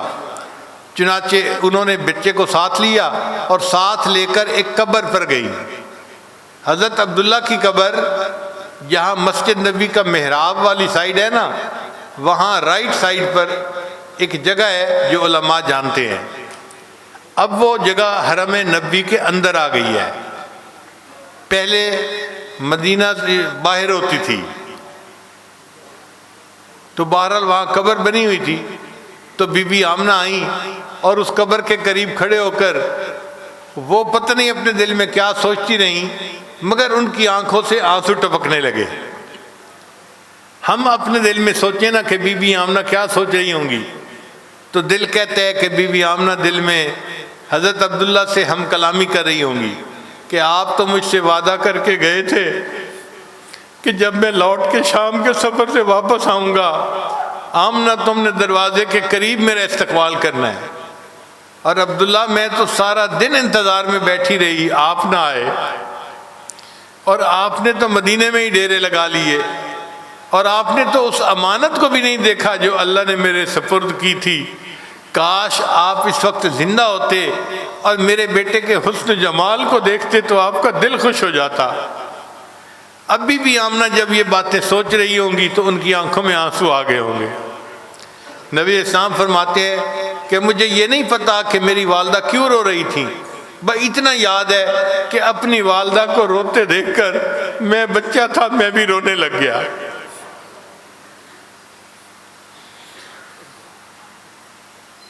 کچھ دیر بی بی آمنہ وہاں ٹھہری اور اپنے بچے کو لے کے پھر گھر واپس آ گئی۔ اب بی بی آمنہ نے ارادہ کیا مکہ مکرمہ واپس جانے کا، چنانچہ بچے کو اپنے ساتھ لیا اور لے کر مکہ مکرمہ کا سفر شروع کیا۔ اللہ کی شان دیکھیں کہ وہاں پر ایک جگہ تھی، ابوا اس کا نام ہے۔ وہاں پر جب پہنچی تو بی بی آمنہ کی اپنی وفات ہو گئی۔ اب جب والدہ کی وفات ہوئی تو آپ سوچ سکتے ہیں کہ 6 سال کے بچے کے دل پہ کیا گزر رہی ہوگی۔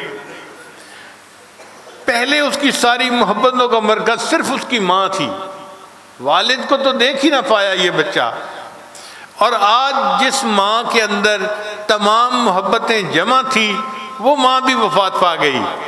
تو جب بی بی آمنہ کا جنازہ تیار کیا گیا ہوگا یا ان کو قبر میں دفن کیا جا رہا ہوگا، اس وقت اس 6 سال کے بچے کی کیا کیفیت ہوگی؟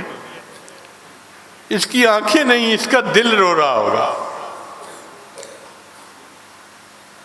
اب یہ بچہ حیران پریشان ہے کہ والد بھی نہیں اور والدہ بھی نہیں۔ جو کنیز تھی، باندھی تھی، اس نے ارادہ کیا کہ میں بچے کو لے کر واپس مکہ مکرمہ جاتی ہوں۔ کتابوں میں لکھا ہے کہ اس نے اپنا سامان اکٹھا کیا، سواری پہ رکھا، تو جب سواری پہ رکھا تو دیکھا کہ وہ بچہ نہیں ہے، تو وہ باندھی حیران ہوئی، بھئی بچہ کہاں گیا؟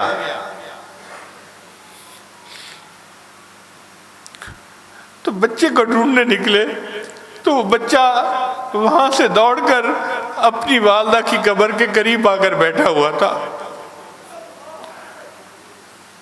جب کنیز آئی کہ چلو ہم نے سفر پہ جانا ہے، تو وہ بچہ رونے لگا کہ نہیں، میں یہیں اپنی امی کے پاس رہوں گا، تم چلی جاؤ۔ آپ بتائیے اس بچے کے دل کی کیا کیفیت ہوگی؟ وہ اپنی والدہ کی قبر سے دور جا سکتا تھا؟ چنانچہ بچہ رو رہا ہے اور وہ باندھی بڑی پریشان ہے، مگر اس بچے کو بار بار سمجھا رہی ہے کہ تمہارے دادا تمہارے انتظار میں ہیں، چلو ہم نے مکہ مکرمہ جانا ہے۔ بہرحال اس بچے نے صبر کیا اور اس باندھی کے ساتھ وہ پھر سفر پہ روانہ ہو گیا۔ اب مکہ مکرمہ کا حال سن لیجئے۔ حضرت عبداللہ نے ان کو اجازت دی تھی بالفرض 1 مہینے کی، مثال دے رہا ہوں۔ تو جب مہینے کی مدت پوری ہو گئی تو عبد المطلب اپنے پوتے کو دیکھنے کے لیے اداس تھے، اس کو بہت مس کرتے تھے۔ روزانہ صبح ناشتہ کرنے کے بعد جو مکہ مکرمہ سے آنے والا راستہ تھا نا، وہ اس میں ایک چٹان کے اوپر جا کر بیٹھ جاتے اور آنے والوں کو دیکھتے کہ کب میری بہو آئے گی اور میرے پوتے کو لائے گی اور میں اپنے پوتے کو دیکھ سکوں گا۔ مسافر آتے تھے مگر بچہ اور اس کی والدہ نہیں آتے تھے، تو حضرت عبد المطلب روزانہ دل میں پریشان ہوتے کہ پتہ نہیں خیریت ہو، کیوں نہیں آ رہے، وعدہ کر کے گئی تھی میری بہو، آ کیوں نہیں رہی۔ انتظار کرتے کرتے ایک دن حضرت عبد المطلب نے دیکھا کہ ایک عورت سواری پہ سوار ہے اور ایک بچہ چھوٹا اس کے ساتھ سوار ہے جو آ رہا ہے۔ تو عبد المطلب کو دل میں تھوڑی تسلی ہوئی کہ میری بہو اپنے بیٹے کو لے کے آ گئی ہے، لیکن جب وہ سواری سے اتری تو دیکھا کہ وہ تو باندھی تھی۔ تو حضرت عبد المطلب حیران ہوئے، اس باندھی سے پوچھا کہ اس بچے کی والدہ کہاں ہے؟ تو باندھی کی آنکھ میں آنسو آ گئے کہ بچے کا والد تو پہلے ہی فوت ہو چکا تھا، اب راستے میں بچے کی والدہ بھی فوت ہو گئی، اب یہ بچہ صرف آپ ہی کے حوالے ہے۔ تو حضرت عبد المطلب نے اس بچے کو سینے سے لگایا اور نبی علیہ الصلوۃ والسلام کو اپنے دادا کی وہ محبت اور شفقت پھر وہاں کرا کر ملی۔ اللہ کی شان دیکھیے، جب محبوب کی عمر 8 سال کی ہوئی، 2 سال اور گزرے تو دادا کی بھی وفات ہو گئی۔ والد کی وفات ولادت مبارکہ سے پہلے ہو چکی تھی، پھر جب 6 سال کی عمر تھی تو والدہ کی وفات ہو گئی، جب 8 سال کی عمر تھی تو دادا کی وفات ہو گئی۔ 3 ہی تو ہستیاں تھیں جن سے محبت تھی، اور تینوں کی محبتیں اللہ نے چھین لی، تینوں سہارے اللہ نے چھین لیے۔ اصل میں اللہ تعالیٰ مخلوق کو بتانا چاہتے تھے کہ میرے محبوب نے دنیا میں آ کے توحید کا درس دینا ہے، اور اگر یہ سہاروں کے ذریعے سے پرورش پائیں گے تو دنیا اعتراض کرے گی، خود سہاروں سے پرورش پائی اور ہمیں کہتے ہیں کہ سب سہاروں کو چھوڑ دو اور ایک اللہ کو اپنا سہارا بنا لو۔ اللہ نے پریکٹیکلی دکھا دیا، دیکھو جس کا اب نہیں ہوتا اس کا رب ہوتا ہے، اور جس کا رب ہوتا ہے پھر اس کا سب ہوتا ہے۔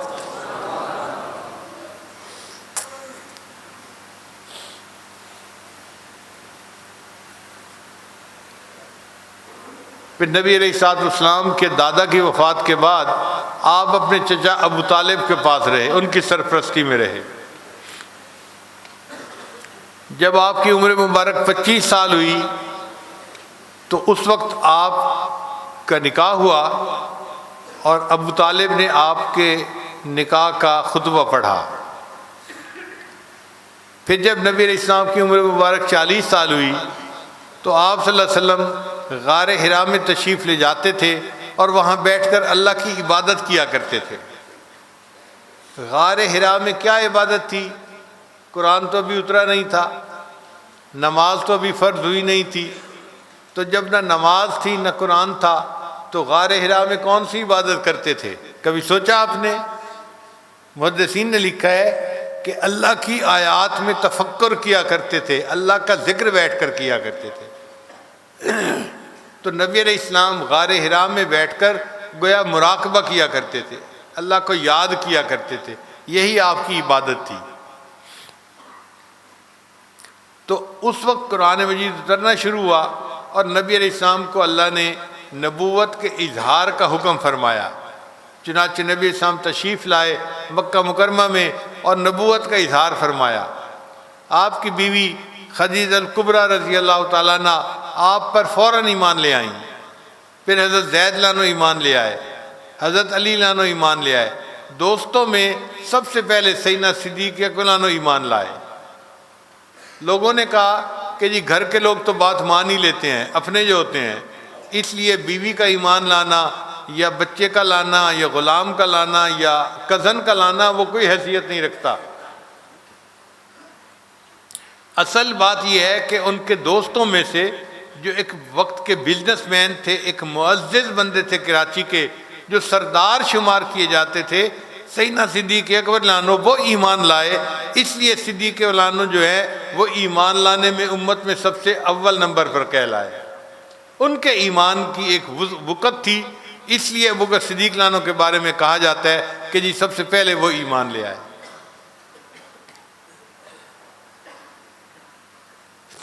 پھر جو 13 سال تھے نا وہ بہت مشکل کے سال تھے. جب نبی علیہ السلام نے توحید کا درس دیا، جو اپنے رشتہ دار تھے وہی سب سے بڑے دشمن بن گئے.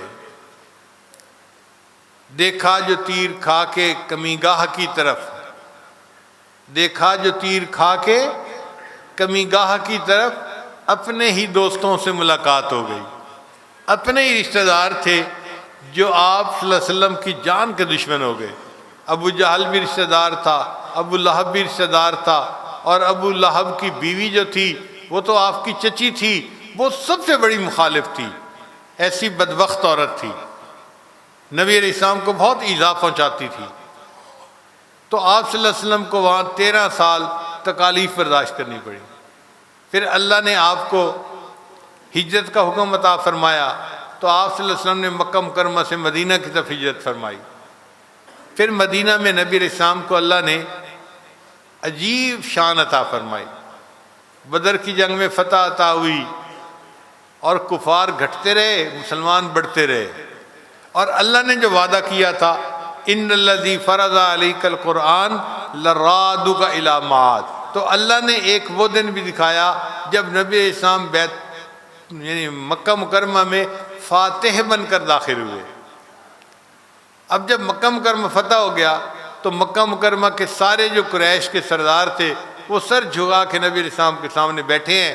اللہ کے نبی صلی اللہ علیہ وسلم نے سب کو معاف کر دیا، بہت سارے اس میں ایمان لے آئے اور بہت سارے دائرہ اسلام میں داخل ہو گئے. پھر اس کے بعد جنگ حنین ہوئی. فتح مکہ کے تھوڑے ہی عرصے کے بعد، چند مہینوں کے بعد غزوہ حنین ہوئی، اور اس میں اللہ نے مسلمانوں کو فتح عطا فرمائی اور اللہ نے بہت مال غنیمت عطا کیا. 6000 قیدی اور 12000 بکریاں یہ مال غنیمت میں ہاتھ آئے. 6000 قیدی اور 12000 بکریاں. نبی علیہ السلام وہ قیدی اور بکریاں مجاہدوں میں تقسیم فرما رہے تھے. ایک بندہ آیا، اس نے آ کے کہا کہ جی ایک عورت ہے قیدیوں میں، وہ کہتی ہے کہ میں تمہارے صاحب کی بہن ہوں، مجھے ان سے ملاؤ. تو نبی علیہ السلام نے فرمایا کہ نہیں، میری تو کوئی بہن نہیں، کون ہے جو بہن ہونے کا دعویٰ کرتی ہے؟ اس نے کہا جی وہ تو کہہ رہی ہے. اچھا بھائی بلاؤ. چنانچہ ایک عورت کو لایا گیا اور اس عورت نے کہا جی میں آپ کی بہن ہوں. نبی صاحب نے فرمایا کہ میں تو اپنے باپ عبداللہ کا ایک ہی بیٹا ہوں اور میرے والد تو اس وقت فوت ہو گئے جب میں ماں کے پیٹ میں تھا، تو میرا تو کوئی بھائی اور کوئی بہن اور نہیں. تو اس نے جواب دیا کہ نہیں، میں آپ کی حقیقی بہن نہیں ہوں، میں آپ کی رضائی بہن ہوں. جس حلیمہ نے آپ کو دودھ پلایا تھا اسی حلیمہ کی بڑی بیٹی میں ہوں، تو میں اور آپ بہن بھائی ہیں. تو نبی علیہ السلام نے فرمایا کہ اچھا اس کے علاوہ کوئی دلیل دو. چونکہ بچپن کی بات تھی تو بچپن کی باتیں تو یاد نہیں ہوتی. تو شیما نے اس وقت یاد دلایا کہ دیکھیں جب بچے کے دانت نکل رہے ہوتے ہیں نا تو اس کے دانتوں میں یا مسوڑوں میں خارش ہو رہی ہوتی ہے، تو اس کا دل چاہتا ہے کہ وہ چیزوں کو کاٹے. چنانچہ ایسے بچے کے ہاتھ میں جو آتا ہے نا وہ اسے منہ میں ڈال کے چباتا ہے یا کاٹتا ہے، انگلیاں کاٹتا ہے، دوسرے بچوں کو کاٹتا ہے، کسی کے ہاتھ پہ کاٹا، کسی کے جسم پہ کاٹا. یہ ایک فطرت ہے بچے کی. آج کل تو کھلونے بنے ہوئے ہیں تو مائیں اپنے بچوں کو اس ایج میں جب دانت نکل رہے ہوتے ہیں وہ پلاسٹک کا کھلونا دیکھتی ہیں، بچے اس کو چیو کرتے رہتے ہیں تو وہ دانت کی خارش بھی ٹھیک ہو جاتی ہے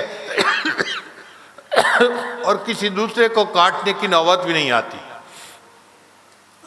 تو اس شیما نے یاد کروایا کہ دیکھو میں نے آپ کو ایسے وقت میں ایک مرتبہ اٹھایا تھا تو آپ نے میرے کندھے پہ کاٹا تھا اور میرے کندھے پہ وہ نشان آج تک موجود ہے. تو جب شیما نے یہ بات بتائی تو نبی علیہ السلام کو یاد آ گیا، ہاں بچپن میں مجھے کسی نے اٹھایا تھا اور میں نے کسی کے کندھے پہ کاٹی کی تھی. تو نبی علیہ السلام بہت خوش ہو گئے. آپ صلی اللہ علیہ وسلم نے پھر اپنی چادر بچھائی اور اس شیما کو کہا کہ آؤ اس چادر کے اوپر بیٹھو، بھائی اپنی بہنوں کا یوں احترام کیا کرتے. پھر نبی علیہ السلام نے فرمایا شیما اگر تم میرے پاس رہنا چاہتی ہو تو ساری زندگی تمہارے نان نفقے کا ذمہ دار میں بنوں گا، اور اگر تم واپس جانا چاہتی ہو تو میں تمہیں آزاد کر دیتا ہوں، تم واپس چلی جاؤ۔ تو شیما نے کہا کہ نہیں، میں اپنے گھرانے، خاندان اور قبیلے کو چھوڑ کے یہاں نہیں آ سکتی، میں واپس جانا پسند کروں گی۔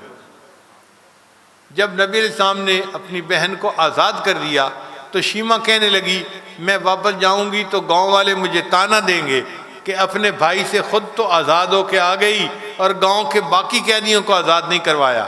چنانچہ بہن کے اس فرمائش پر نبی علیہ السلام نے ان کے قبیلے کے جتنے قیدی تھے ان سب کو آزاد فرما دیا۔ پھر نبی علیہ السلام نے 2 صحابہ کی ذمہ داری لگائی کہ میری بہن کے ساتھ آپ لوگ جائیں اور اسے بحفاظت اس کے گھر تک پہنچا کے آئیں۔ یوں نبی علیہ السلام نے قوم کو درس دیا کہ بھائی اپنی بہنوں کی یوں عزت کیا کرتے ہیں، یوں اکرام کیا کرتے ہیں، یوں ان کے سر پہ شفقت کا ہاتھ رکھا کرتے ہیں۔ اس وقت پھر شیما نے کہا کہ میرے بھائی جب تو چھوٹا تھا تو میں آپ کو اپنی گود میں لے کے بہلایا کرتی تھی اور میں نے آپ کے لیے ایک لوری بنائی ہوئی تھی۔ تاریخ کی کتابوں میں وہ پوری لوری بھی نقل کی گئی ہے۔ وہ لوری پتہ کیا تھی؟ شیما نے لوری بنائی تھی ربنا ابقی لنا محمدا۔ اس کا ترجمہ بنتا ہے اے اللہ ہمارے بھائی محمد کو باقی رکھنا۔ جیسے عورتیں کہتی ہیں نا آپ کی عمر دراز ہو، آپ کی عمر لمبی ہو، تو بالکل یہی معنی ہے کہ شیما کہتی تھی ربنا ابقی لنا محمدا، اے اللہ ہمارے بھائی محمد کو باقی رکھنا، سلامت رکھنا، لمبی زندگی عطا کرنا۔ تو اس نے پھر نبی علیہ السلام کو لوری بھی سنائی کہ میں تو اپنی گود میں لے کے آپ کو یہ لوری بھی پڑھا کرتی تھی، اور یہ بھی کہا کہ میں آپ کے لیے دعائیں تو بہت مانگتی تھی کہ اللہ آپ کو عظیم شخصیت بنائے، مگر میں نے یہ کبھی نہیں سوچا تھا کہ ایسا وقت بھی آئے گا کہ آپ فاتح بنیں گے اور میں قیدی بن کر آپ کے سامنے پیش کی جاؤں گی۔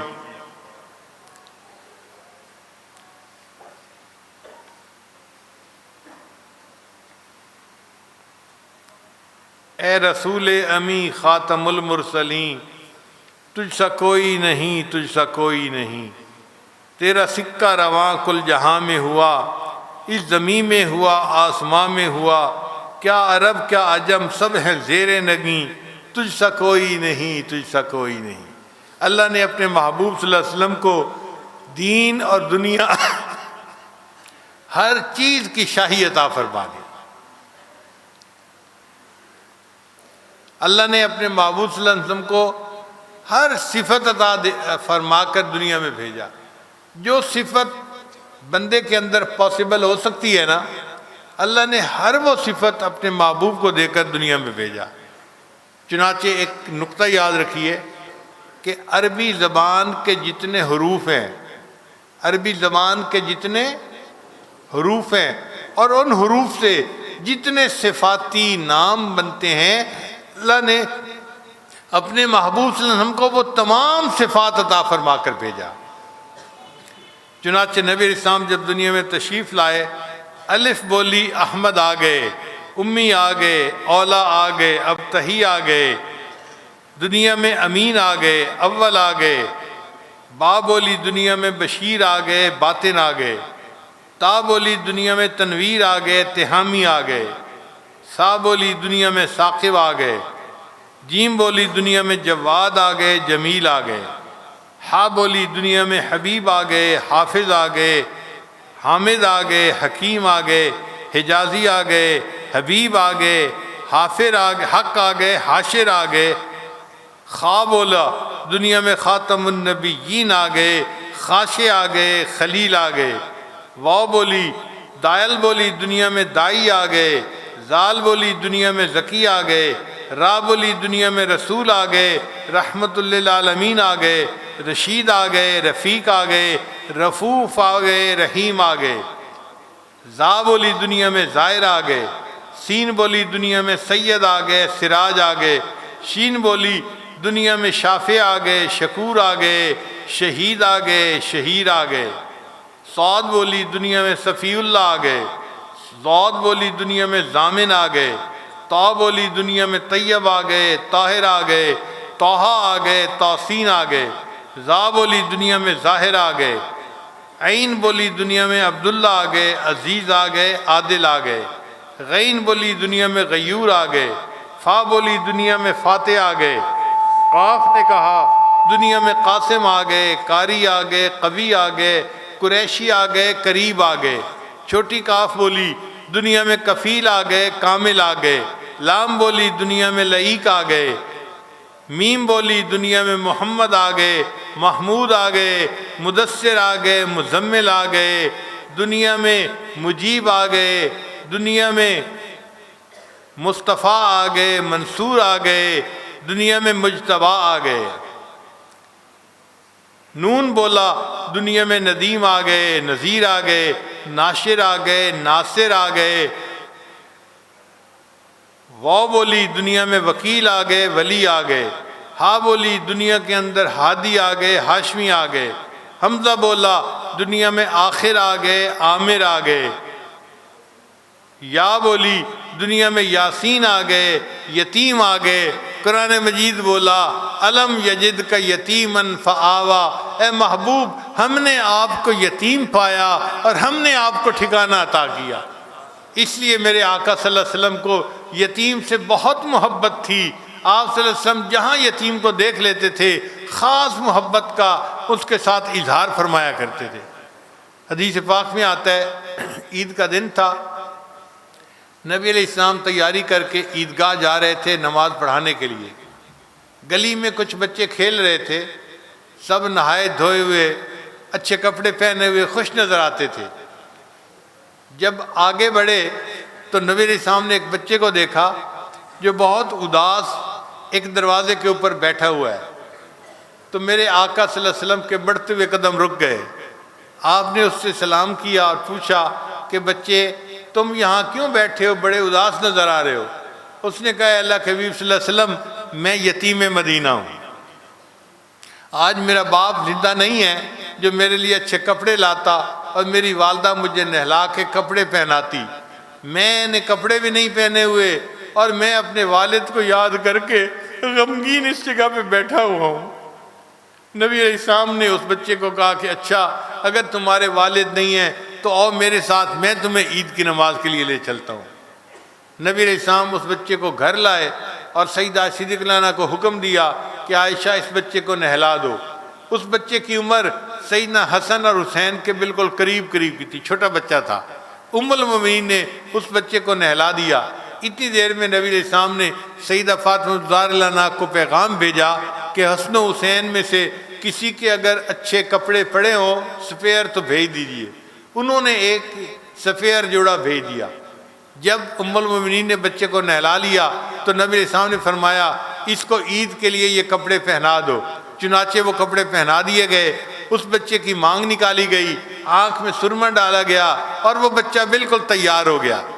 جب وہ بچہ تیار ہو گیا تو نبی علیہ السلام نے اس سے پوچھا اچھا یہ بتاؤ تم اپنے والد کے ساتھ عید کی نماز کے لیے کیسے جاتے تھے؟ انگلی پکڑ کے چل کے جاتے تھے یا ان کے کندھے پر بیٹھ کر جاتے تھے؟ اس بچے نے کہا نہیں میرے ابو تو مجھے کندھے پہ بٹھا کے لے جاتے تھے۔ تو حدیث میں آتا ہے نبی علیہ السلام زمین پر بیٹھ گئے اور اس بچے کو کہا اچھا آؤ تم بھی میرے کندھوں پر بیٹھ جاؤ۔ وہ بچہ نبی علیہ السلام کے کندھوں پر بیٹھ گیا۔ اللہ کے محبوب نے اس یتیم بچے کو کندھوں پہ بٹھا کے اٹھایا اور چل پڑے۔ اب جب اس بچے کو کندھوں پہ بٹھائے ہوئے نبی علیہ السلام جا رہے تھے تو گلی میں جو بچے کھیل رہے تھے نا انہوں نے نیا منظر دیکھا، حیران ہو گئے کہ وہ بچہ جو اداس تھا اب نبی علیہ السلام کے کندھوں پہ سوار ہے اور خوش نظر آتا ہے، اچھے کپڑے پہنے ہوئے اور جا رہا ہے۔ ان بچوں نے آنکھوں میں اس بچے سے پوچھا کہ معاملہ کیا ہے؟ اس نے کہا کہ میں یتیم تھا، مجھے نبی علیہ السلام اپنے ساتھ عید کی نماز کے لیے لے جا رہے ہیں۔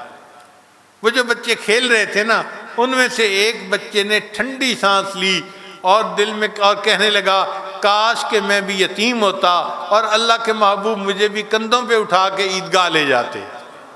نبی علیہ السلام نے یتیم کی ایسی محبت دلوں میں پیدا کی۔ حدیث پاک میں آتا ہے جب نبی علیہ السلام عیدگاہ میں پہنچے تو وہ بچہ کندھوں سے اتر کے زمین پر بیٹھنے لگا۔ نبی علیہ السلام نے ارشاد فرمایا نہیں، آج تو زمین پہ نہیں بیٹھے گا بلکہ ممبر پر جہاں میں بیٹھوں گا وہاں تو بھی بیٹھے گا۔ نبی علیہ السلام نے اس یتیم بچے کو ممبر پر اپنے ساتھ بٹھایا، پھر اس کے سر پر نبی علیہ السلام نے مبارک ہاتھ رکھا اور فرمایا کہ لوگو، جو بندہ یتیم بچے کے سر پہ ہاتھ رکھتا ہے، ہاتھ کے نیچے جتنے بال ہوتے ہیں اللہ اتنی نیکیاں اس کے نام اعمال میں لکھ دیا کرتے ہیں۔ تو میرے آقا صلی اللہ علیہ وسلم نے یتیم کے ساتھ محبت کے اظہار کا یہ طریقہ دنیا کو سکھایا۔ آپ صلی اللہ علیہ وسلم یتیم تھے، اللہ نے آپ کو اس حال میں پالا تھا، آپ صلی اللہ علیہ وسلم کو یتیموں سے بہت محبت تھی۔ اللہ کرے آج ہمارے معاشرے میں ہم بھی یتیموں سے ایسی محبت کرنے والے بن جائیں۔ دیکھنے میں تو یہ آتا ہے کہ جس بھائی کا جو بھائی فوت ہوتا ہے اس کے یتیم بچوں کی وراثت اس کے دوسرے بھائی قبضے میں لے جاتے ہیں، وہ یتیم بچوں کو ان کا اصلی حق بھی نہیں دیتے۔ محبت اور شفقت ہاتھ رکھنا تو کجا، ان کو پرایوں کی طرح بھی نہیں پوچھتے۔ اللہ تعالیٰ ہمیں سمجھ عطا فرمائے اور یتیموں سے سچی محبت عطا فرمائے، اور ہمارے آقا اور سردار ان کے اخلاق اللہ ہمارے اندر پیدا فرمائے اور ہمیں ایک اچھا فرد بن کر زندگی گزارنے کی توفیق عطا فرمائے۔ وآخر دعوانا ان الحمد للہ رب العالمین۔